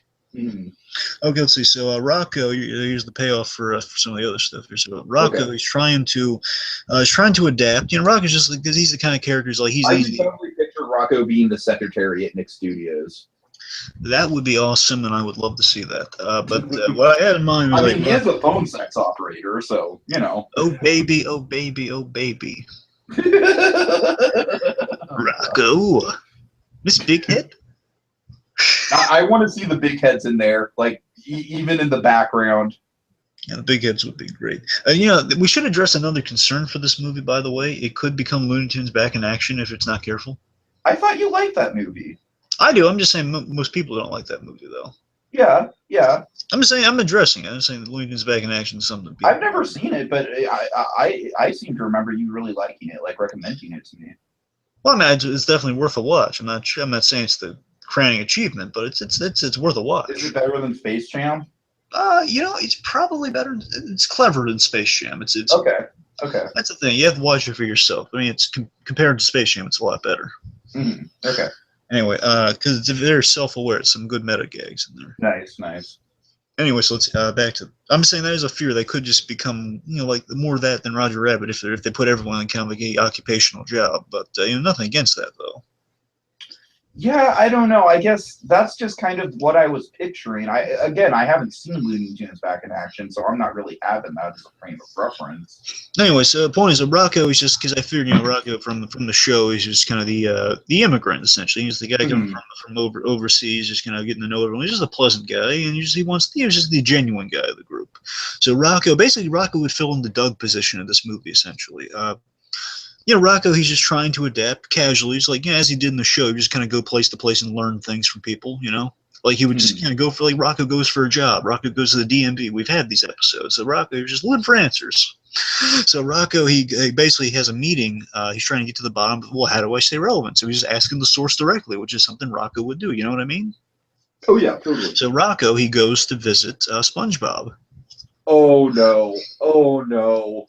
And the gag here, well, first of all, the main gag is that Tom Kenny, of course, voiced SpongeBob, and Tom Kenny voiced Heifer, his friend. Of course. And also, he would eventually probably make his way to Fairly OddParents. If Nigel Thornberry didn't interview the Fairly OddParents, it'd be Rocco. So one of those two talked to the Fairly OddParents. Point is, SpongeBob particularly, but also the Fairly OddParents, yeah. And this would be done handheld camera style, by the way, kind of like the Office style. Let me tell you what I want to see out of SpongeBob. I want to see SpongeBob be just the diva. Well, can I say what it was going to do with SpongeBob? Sure. I'm sorry. And so the point is, he's done like kind of like a handheld camera style, kind of like The Office, just kind of like that real documentary style. The SpongeBob Michael Scott. Yeah. Yes, absolutely. Oh, yes. Well, no, I didn't mean he was Michael Scott. I'm just saying he's close to that, though. But I mean, he's like, it's done in a handheld camera style, but it's like in the, kind of the honest. It's basically Curb Your Enthusiasm almost. You know, it's like just kind of those kind of interactions of. He's basically asking SpongeBob, well, what happens? SpongeBob, actually, we have hints at the overall message of the movie here. So SpongeBob would say, well, the secret is we sustained our original appearance, but we lost the simplicity and the effort, really. Basically pointing out we've kind of given up, but we look the same. So essentially, that's the idea. So basically, SpongeBob kind of pointed out kind of how sad things are with the animation industry without really kind of knocking them on the chin, so to speak. Just saying, well, we just sustained the original, because again, it's look at Teen Titans Go. Again, as much as I hate don't stop bringing that show up. Well, you brought it up first. I know. It's your fault. So that show is like the epitome of what we don't want this to turn into. So I'm going to mention this as a frame of reference one time. Okay. So with Teen Titans Go, you have this. It's basically against the style, and you have like the original voices and all that stuff, and it's style deeply over substance. And Teen Titans Go has style? No, I'm not. I'm saying it's like in the recognizable style. I'm not saying it's good style. Right. Okay. I'm saying like you recognize, like they're in the same costumes and everything as the original show. Yeah, right. It's bait. That's the point. So with SpongeBob, it's the same thing. It's like it's the SpongeBob. He hasn't changed at all over all these years, but of course the efforts. And that's the idea. That's basically him kind of disillusioning Rocco by just telling, well, that's how we do it. So he's not exactly basically he in terms of being so like he's not exactly like an egotist or anything. He's just kind of a realist. He's like, yeah, this is what I do. I still get a paycheck. What are you going to do about it? Yeah, but he sounds a little more mellow, like the Tom Kenny kind of casual SpongeBob. Like, well, he's basically not playing it up all hyper like that. But he like says, man, now and again I go, now. Any idea, like, would you want to bring any other side characters from SpongeBob into it? I think I'd have Patrick be SpongeBob's personal assistant, like he's Jason Mewes. I was thinking Mr. Krabs myself. What could we have Mr. Krabs do? I would love Mr. Krabs to be an agent. Okay. So I would love him to either that or own his own fast food chain on the side. Oh God! Or have a food truck. A Krusty Krab food truck. Yes. Oh, yes.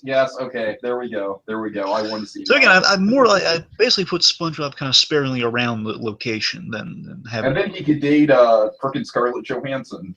Oh, God.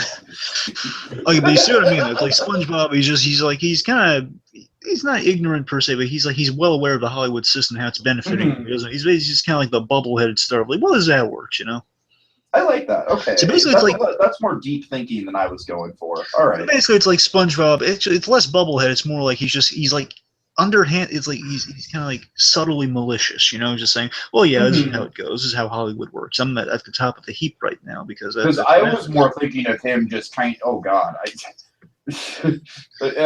no. So basically, it's a Nickelodeon would perceive it as, okay, well, SpongeBob just at the top of his game. He's really settled into things with the subtle message, of course, being, well, I'm at the top of my game, but I feel a little dead inside, really. Yeah, basically, it's like the magic's lost, and we have to accept that SpongeBob's saying, well, you can't recapture the old feeling, which is a hint at the overall message. You can't recapture the old feelings. You got to move on with the times. And then what about the Fairly Odd Parents? Fairly Odd Parents would be kind of a similar thing of pretty much saying like, where SpongeBob is, we just given up. Fairly Odd Parents is we just kept throwing stuff at, trying to spice things up. Where we just kind of that's Fairly Odd Parents has done, by the way. Just keep adding and adding stuff. That's exactly what they've done. Yep. And what this kind of symbolizes, Tiki, for both of these is what TV shows do when they kind of go on for too long. They either have just burned through all their resources and just kind of like they're out of steam, like SpongeBob, or they just like it's like the cousin, the old the Brady Bunch thing where they had like the cousin Oliver syndrome. But essentially, that's what Fairly Odd Parents. Get back in the garage. Well, seriously, that's what Fairly Odd Parents done. They've added a dog. Sorry, that's one of my favorite, like, early Family Guy cutaway jokes. Yeah, seriously, that's what the Fairly Odd Parents have done. They've done like they added like the dog and the magical dog, and they've added the magical baby. But do they get rid of characters? No.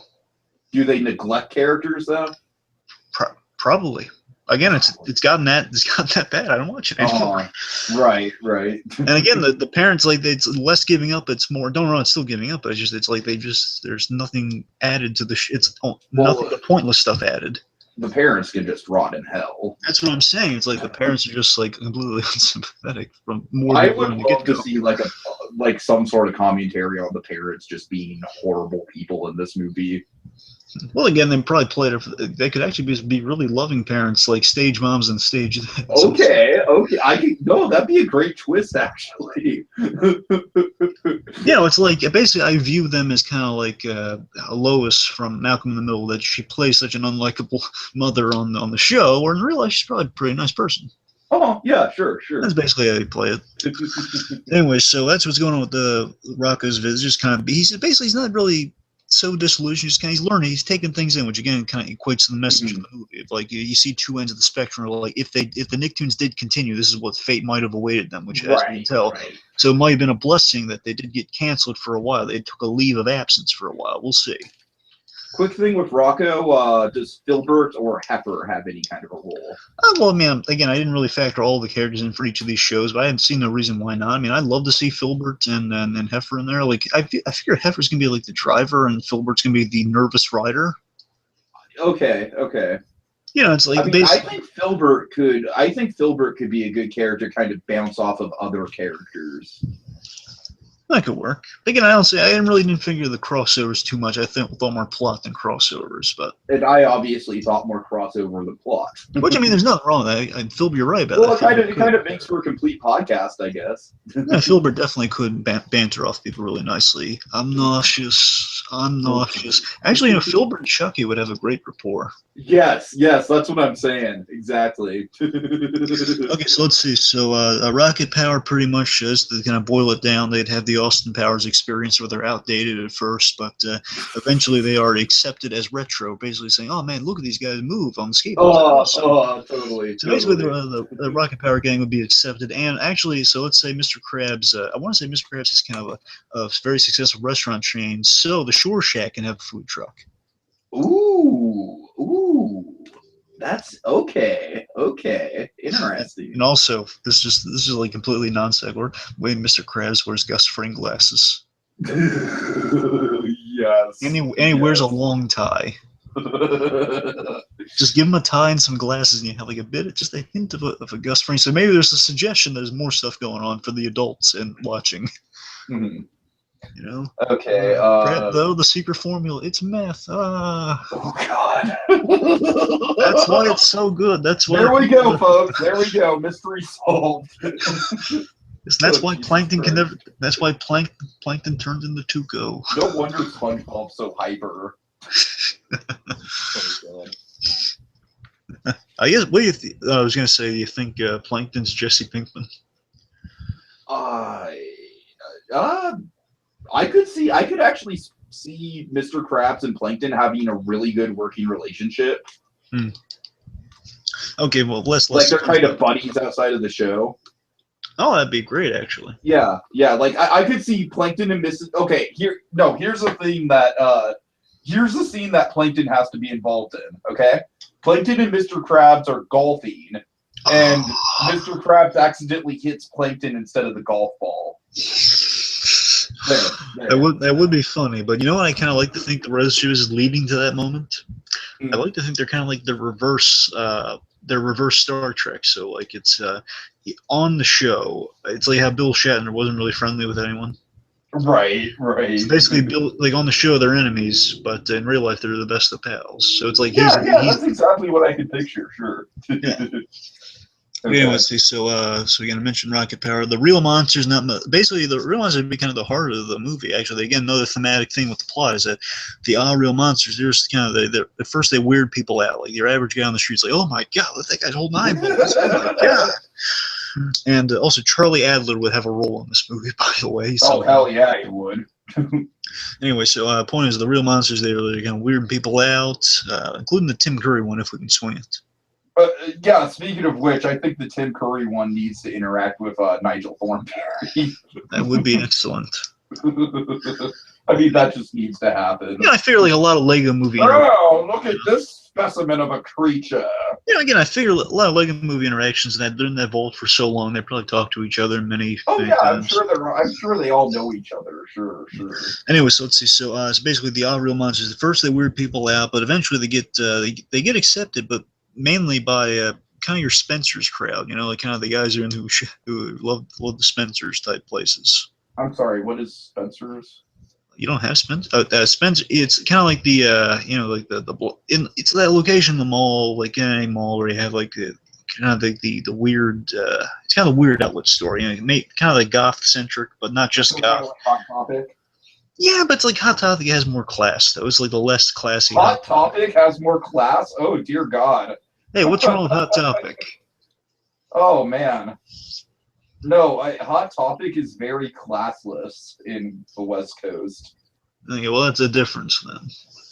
Well, I guess my problem with Hot Topic is that they just take these things and they just run them into the ground, like Nightmare Before Christmas and Invader Zim and stuff like that. Well, that's what I'm saying. I'm saying Spencer's in actuality, they do that much more. Like they basically they love the kind of the dark twisted stuff. That's what Spencer's is. Like they sell the gag gifts. They sell, in addition to gag gifts, is pretty much like a surface, like just stuff because it's either weird or popular. It definitely sounds like an East Coast thing. We don't have that here, but you guys don't have Jack in the Box, and Jack in the Box is fucking delicious. Well, the point is that's my frame of reference. It's basically just kind of not your goth guys specifically. I'm just saying kind of your guys are into weird things. All right. I can see that. So they're into the all real monsters, and that what that communicates is they had like the oddball appeal of Nickelodeon because they were so out of their left field. They just kind of appealed to people. Like, man, you don't see that every day.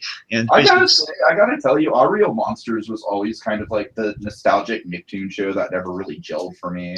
Yeah, that's fine. I'm just saying that's like there are people who do love all real monsters. That's we kind of service that, What do you think? Was it ever like a big favorite of yours? To me, it's like I always like I don't know. I never really got into the characters all that much, to tell you the truth. I gotta tell you, the Outer Monsters, they kind of lost me with just kind of I think they kind of stymied themselves with the classroom setting. Yeah, right. That's really what he kind of lost steam from. It becomes the same box episode. Which is why Monsters University is such a mediocre movie. I'm sorry. That was just a mean cheap shot. I'll let you know, Captain Logan's favorite Pixar movie. I know, and I was very surprised by that. I was like, really, Cap? Really? Well, it's old news. He said that before. Over Inside Out? I know he really liked it. I didn't know it was fair. Anyway, back to this. You see what I'm going for with the real monsters? It's communicating the message, is kind of getting us to the place where, like, well, the oddball appeal of Nickelodeon, where people are kind of, it's kind of them winning their appeal back in the public consciousness. It's like they're seeing old ideas, like, man, well, I never thought of this sort of thing. It's really cool. Sure. Again, if Doug were in the movie, he might be a main character, but he would basically be taking in the change in the animation industry, and he'd represent kind of the simpler time. That's what he would represent, just kind of the unchanged kind of moral center. I literally wouldn't want to see Doug. I would just want to see his alter egos. Well, I'm just saying that's what I would do if Doug were in the movie. But again, he's not in the movie, so we don't have to factor that in. And also, I could see Norbert and Judy really getting along. Oh yeah, before I forget, let me mention what I want to do with Angry Beavers. So Norbert, this is actually kind of funny. They started out as just kind of their classic comedy team shenanigans of just getting into stuff, but eventually they kind of split in. It's like almost like a Hollywood story, so to speak. They kind of split. And Norbert becomes a very successful producer through the course of the movie. Okay. And Daggett becomes. I could see Norbert as like just the ultimate kind of like hipster, like Yeah, that's what I'm saying. He's absorbed by the town as a producer. Right, yeah. And Daggett, on the other hand, again, they get very high scale jobs. Daggett's kind of a low rent kind of casting agent. Like he gets the parts in Hollywood for people. He gets the parts for people and stuff. Okay. Yeah, he's the casting agent. Oh, I know you, and he's calling people. And again, he's oddly. I can just hear Richard Horowitz doing that. Yeah, and the idea is that he's setting people up in the most nonsensical roles of like you never want these roles, but people keep coming to him because he's good at getting them work.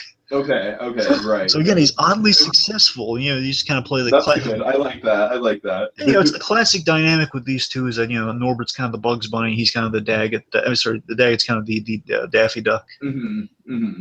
Anyways, that's kind of their dynamic. That's basically they get to different points of success, but still success, oddly enough, coming out of left field. Okay, last one. This is the most important one, kind of rounding out our end here.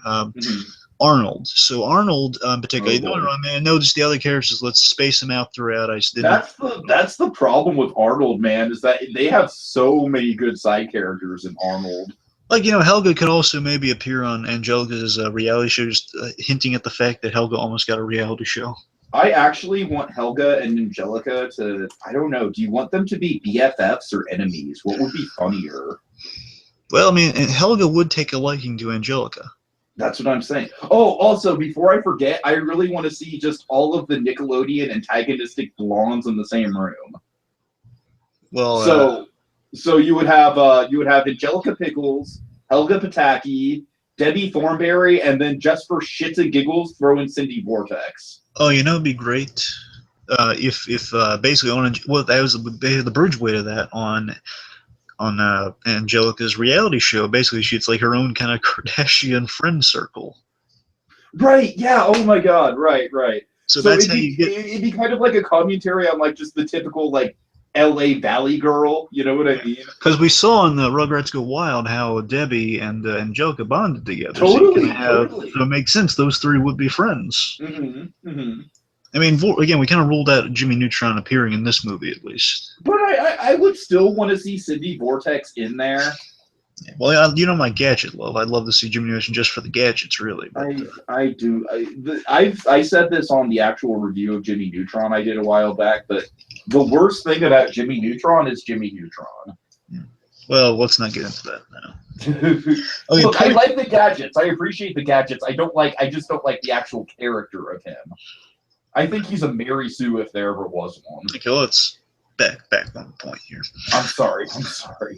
Okay, so the point is, again, so I didn't really factor in the rest of the Arnold characters. I just mainly gave this to Arnold. Like, I'm sure Gerald could be worked into this definitely. Just like he and Arnold are just going around until this realization is made. Just basically, this builds to a point with Arnold. So Arnold, his interaction, again, he is come from the most notable show, the most beloved show, the one that's actually remembered. So there's a bit of jealousy among the rest of the Nicktoons at that. Okay, I like that.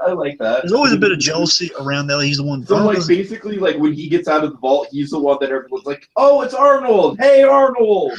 Pretty much, it's like there's always like a passing. Wait a minute, weren't you from that show? Oh, hey Arnold, I love that show. Right. Yeah, totally. So basically, it's like the Breaking Bad equivalent of shows in the Nick universe for in terms of fame with these guys. Like, oh, great! Like everyone's mentioned it or heard about it. It's like, and everyone's like, sure. But you, yeah. Anyway, so basically, you got Breaking Bad, we got Third Rock from the Sun. People know about us, but they're not talking about us every left and right. Okay, point is, Arnold, he's kind of taking fame passively because that's what he would do. He's not letting fame get to his head or anything. But Arnold he's the constant within any universe. That's the idea. So, basically, Arnold presents the solution ultimately. He is he exposits our message here. So whether Gerald's factored into that, and I didn't think of it through, but so basically, being the most popular, he kind of the returns, he ushers in the message at the end, which is which essentially is this look, our era, this was a bold era in animation, referring to the Nickelodeons and Nicktoons. Sure. This, I think what we're saying, bold, would basically be a reference to the Hey Arnold show. You're a bold kid, Arnold. You're a bold kid. So, this was a bold era in animation, and we can't reclaim that because it was such a big thing. We can't have what we once had. And all we can do is take, essentially, the message of the movie is we can take our experience, celebrate, and share it, and share the good times, and if we're lucky, continue and adapt going forward as long as we don't lose our identity of what made us special in the first place. Yeah, I'm liking the idea of Arnold as like a down-to-earth celebrity because that's essentially what he was in the show because everyone kind of like made him a central point of their lives in the show. You know what I mean? Yeah. And I guess you have like just Arnold just kind of like exploring the world for a beat here and a beat, but use him sparingly, because he's your big gun. He's the Hulk of the movie essentially. He's like you save for the end. Well, I don't know about that. I think Reptar is the Hulk of the movie. Okay, well, that's fair. Again, I didn't really factor in Reptar in there either, but I played more down. Reptar's the one that's got to get the awesome moment. Unfortunately, I didn't factor in Reptar because I kept it down to earth, He's the big green guy.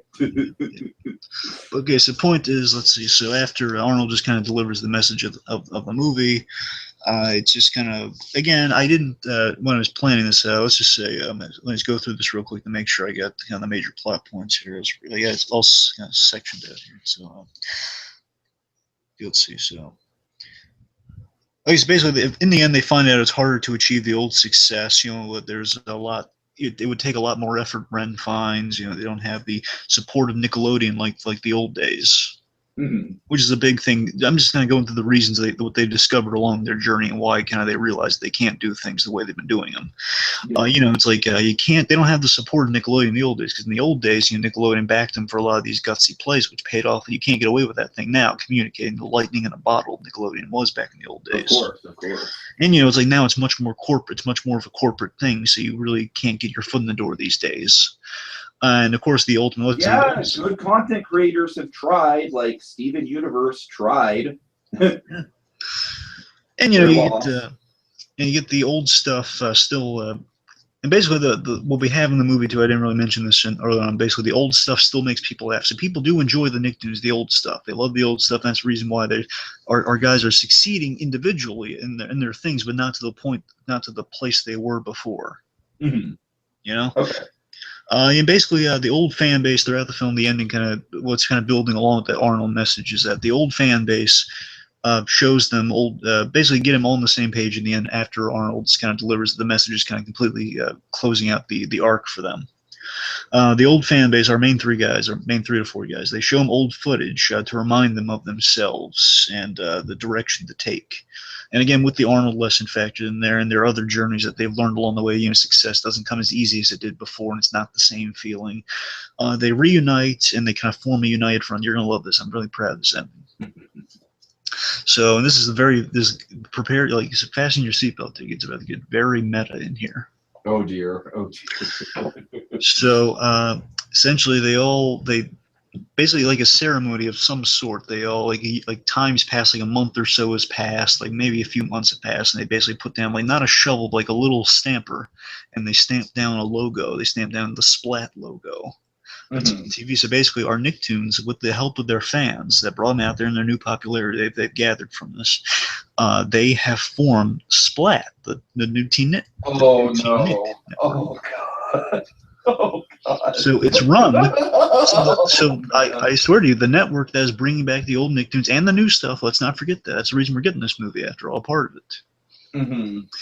The Splat network is factored into it, which is the ultimate advertisement. So love it or hate it, Nickelodeon's going to be getting a lot of benefits from this if they do this. I like that. And again, the reason so basically it's saying the Splat thing's going to go swimmingly. It's an assumption, but that seems to be a fair assumption. That with the fans' help, they have the Splat network of the old stuff, which is drawing in people, and they have some new stuff. They have funding from that, so which is funding their new stuff, and also putting out DVDs of the old stuff too. That's the optimistic ending of everything being on DVD now. Of course. Well, and of course, everything's not on DVD. Everything's. No, that's what I'm saying. That's why it's optimistic of everything being on DVD.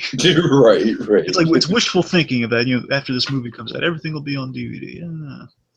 Maybe not. A little pressure on Nickelodeon. Never hurt. I'm sure everything will be streaming on Amazon Prime. Yeah, something like this. Get it all out there, so people can say, right. I want Kablam on DVD or something. And my point is, so by the end, with this new network, the Splat network, which is a real thing now, folks. The old stuff's shown, which is giving them funding for the DVDs and the new stuff. And basically, here's the heartwarming message. Here's kind of your Lego movie moment. The kids of today are introduced to quality shows and can grow up with it for years to come. And there's a mass burning of Breadwinners merchandise. Lest you kill my emotional moment. I'm sorry. I'm building to something here. Just a Wall-E-style tower of Breadwinners merchandise just burning to the ground. So all of this because of the fans, and the impact of the Nicktoons. That's the reason for this happy ending. No, I'm sorry. No, that's very genuine. I like it. I'm sorry for derailing you. So what do you think? That's the first one. The other two go by like that. But what do you think? To be honest with you, it's pretty similar to what I had in mind. Just kind of, all the Nicktoons banding together to save the studio, that kind of deal. Yeah. I like the meta thing of having. I really like the idea of the vault. I think that was it kind of reminds me of, a Wreck-It Ralph style situation where you have this central location for all of them to meet up and interact with each other. But yeah, overall, really good stuff. Okay, the other two really broad. Just really quickly, in this version, you didn't have any of the live action trademark stuff. Oh well, I figured it'd be a lot of archival stuff in there, and the guest stars would be from the live action NickToons stuff. Okay, so I guess sorry, but they're in the other two a lot more. I'm sorry. It goes without saying that there'd be a scene in Good Burger. Yeah, like a Good Burger restaurant would exist, and I don't see why. Oh, Mr. Krabs owns the Good Burger. Oh, actually, I didn't think of that. That'd be a good Mr. Krabs just has a monopoly on all the Nickelodeon. Oh, but the Good Burger, it's like a mix. So capitalizing off his SpongeBob fame, he has Krabby Patties served at the Good Burger. Yes, or just good patties. yeah, good patties. That'd be great. So again, so he's kind of a brilliant Gus Fring restaurant manager of some varieties. As very economic decisions have been made. And then instead of a Krabby Patty, just call it a Krabby Burger. No, that's not quite as clever. We have some good patties. Okay, the other one factored in the live action stuff a little more. So idea 2, the most unlikely one, is just one to titillate me. I'd love to see this one. I'm sorry. Really quick, just because it popped in my head. Mr. Krabs also has a brand of like high-end orange soda. Oh my god, that'd be so fantastic. And of course Kel would be the spokesperson for it. But what if Mr. Krabs has amassed so much money in real life from SpongeBob that he actually has his hands in many other businesses? He's actually very successful. I'm actually loving this Mr. Krabs. So here's what Mr. Krabs has done. So, Tiki, let me tell you how brilliant Mr. Krabs is. Okay. He owns stock in many of the other iconic businesses we've seen, but there's some Mr. Krabs merchandise in there now and again. So like Rigby's, he owns Rigby's. Of course he owns the stock to the Tuba phone. Of course he owns stock. Are you kidding me? Of course he owns stock. He owns the Action League Now figures. Of course. I'm just saying, Mr. Krabs, like he owns a piece of everything. He's kind of Lolly Jolly brand of ice cream. Yeah, he's kind of like the Ted Turner. Jolly Ollie, I'm sorry. Yeah, Jolly Ollie. I'm sorry. I always get that wrong. Yeah. Right. Anyway, so idea 2, pretty simple. It's basically the least likely one's in a biopic style, which would basically be the origin of the 90s Nickelodeon, which would have the cartoons being created. Basically, it's like a little more Roger Rabbit style. Just like we see the history unfolding. So we see like the rise. Obviously, like a late 80s, early 90s time period. Yeah. So basically, it would be about, we see the 90s progress. We see the rise, fall, and resurgence of the 90s characters, the animated characters. Nice. So basically, kind of like a Waking Sleeping Beauty, but but in real life, aside from archival stuff. Okay. Yeah, basically with the animated, the rise, fall, and resurgence of the animated characters, we'd showcase the change in look gag. So we'd see right. Change the look. We see the really off-model, scary-looking Rugrats, and then we see them. I want to see the off-model, scary-looking Rugrats interacting with the modern Rugrats, and basically kind of the kind of like how the Simpsons will occasionally interact with the Tracy Ullman Simpsons. Well, basically they'd be aware of the look, and basically any difference in appearance would be treated like a facelift, like as they later on as they get cleaned up. You don't want to see the different versions of the characters just literally be like different characters, because that's the way I'm picturing it. Nah, I'm picturing like a facelift. Okay, that's not quite as fun as my idea. I think it's kind of a clever idea. They'll have like kind of work done like they do in Hollywood. It's like a nose job. You wouldn't want to see good Cosmo interacting with bad Cosmo. Okay, that one's a little tempting. That's what I'm saying. But again, I think we just factor in one of the ideas I had earlier, just they're playing it up for the camera too. Of course, good Cosmo interacting with bad Cosmo could always be explained with magic. True. Okay. Anyway, so you can change in look. You see the relationships would factor in more between Nicktoons. So basically, you have like friendship and camaraderie among the studios. So basically, the Class B Cuspo related ones will all be buddy. Like that's great.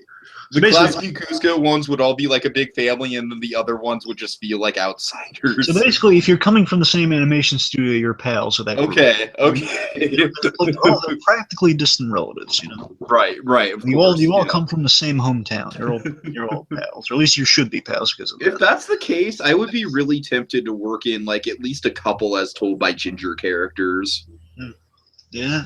Let me run by just 2 as told by Ginger characters that would be really easy to work in.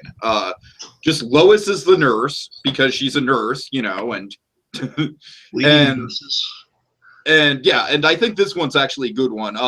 Carl is like a special makeup artist. Oh, that'd be cool.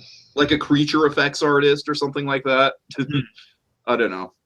And of course, so you have like moments again, because I still want to parallel this. You have like when tempers flare. You have like and some dramatic exits such as the John K. reference with Ren. So right.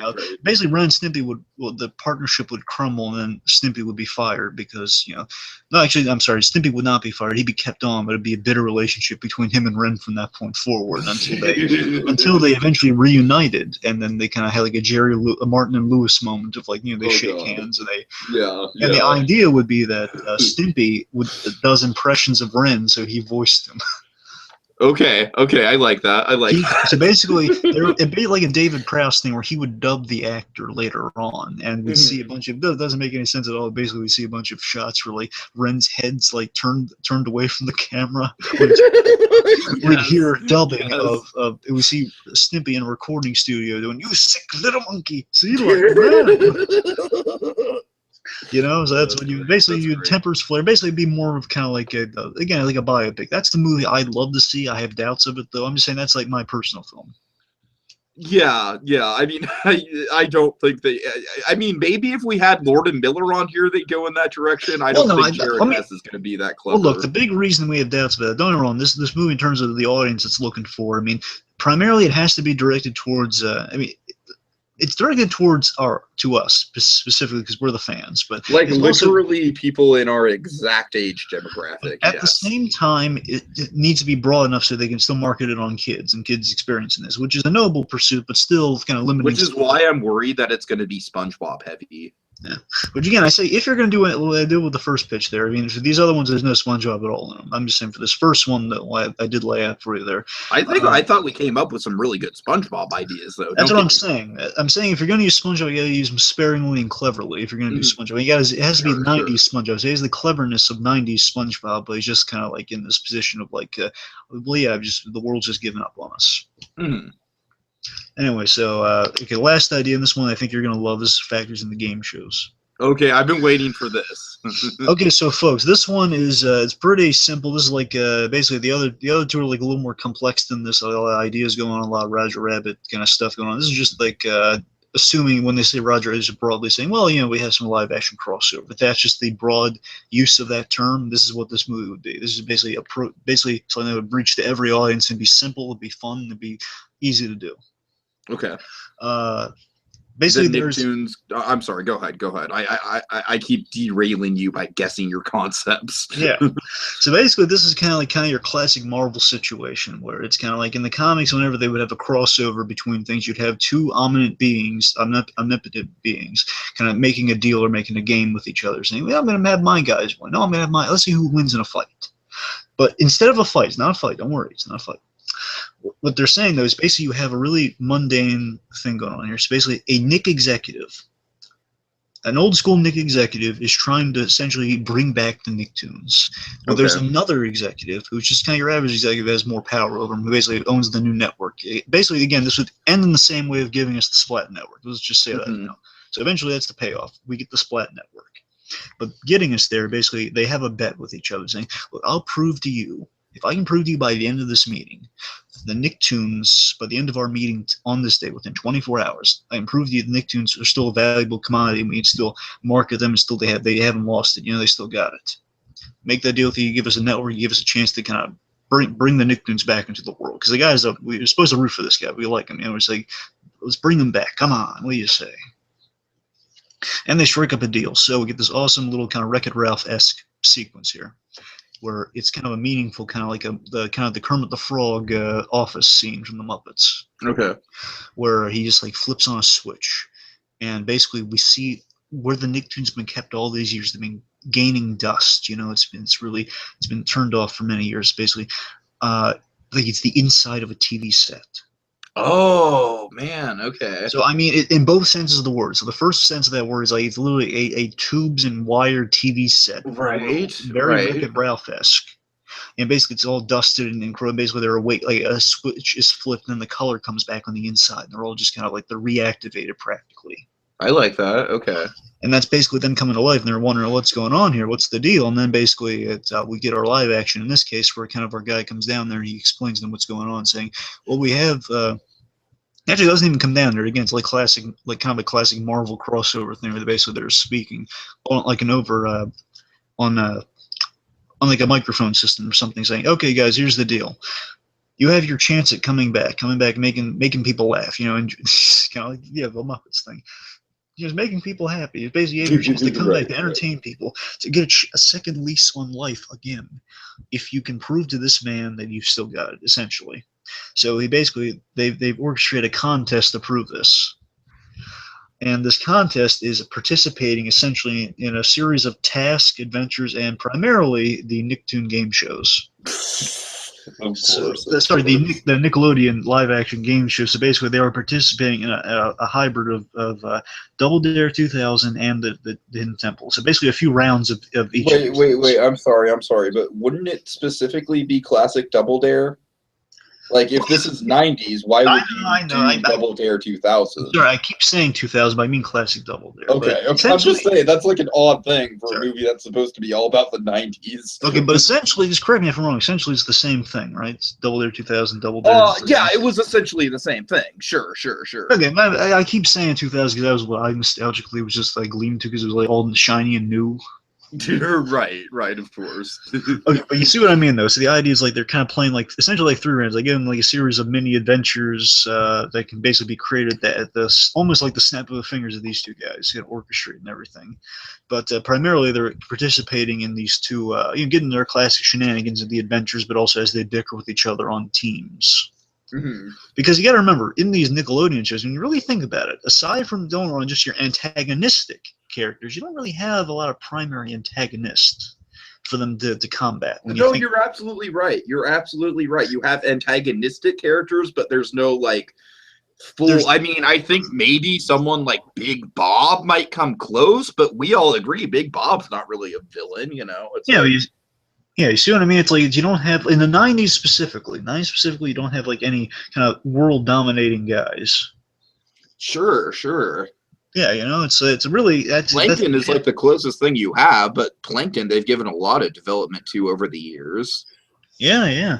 That's actually one of the better things about the new SpongeBob movie is the storyline with Plankton. And I'm not sure if the guy's still doing it. It'd be great to have the original Double Dare host back in it.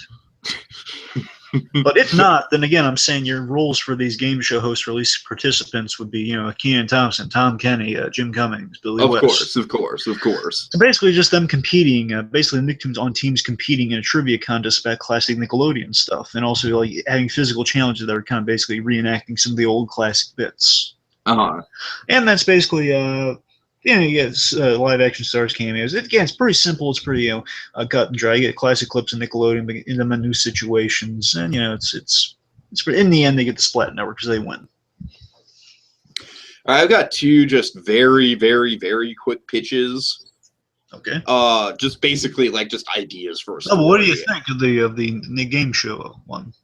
I mean, it'd definitely be the most simple one. I could see kind of like a wacky racers kind of vibe to that. Yeah, I was just saying that's like if they want to just kind of play it safe and uninteresting, they could do that. It's like, it's kind of fun. It's fun seeing them again and just fun putting them in the situation. And we love the old game shows because seriously, game shows nowadays are boring compared to the old stuff. I think that Legends of the Hidden Temple is a good shot to get a reboot. That's what I'm saying.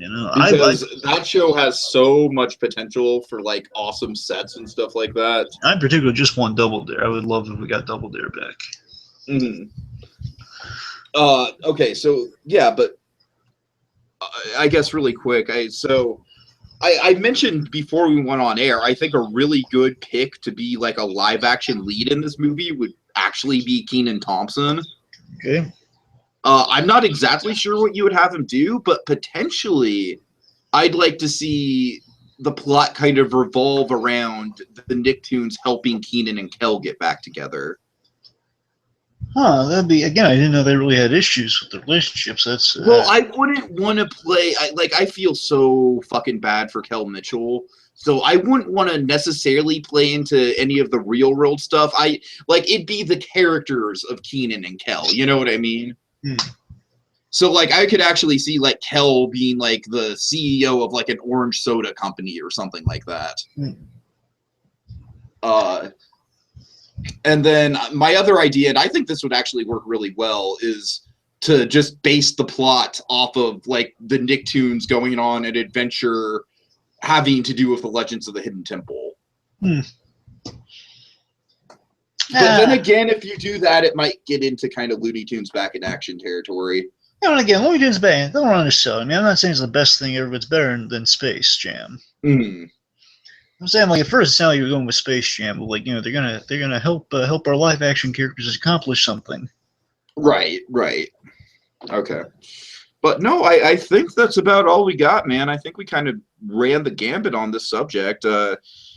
I think the one thing that's safe to say is that no matter, I hate to be pessimistic about this, I really do, but this is the type of project where the fan theories can go so nuts about what you want to see, and you can just spend days kind of literally coming up with like diagrams of, you know, characters crossing over and stuff like that. But I think at the end of the day, it's like, oh man, we're gonna be lucky if this movie lives up to any of that.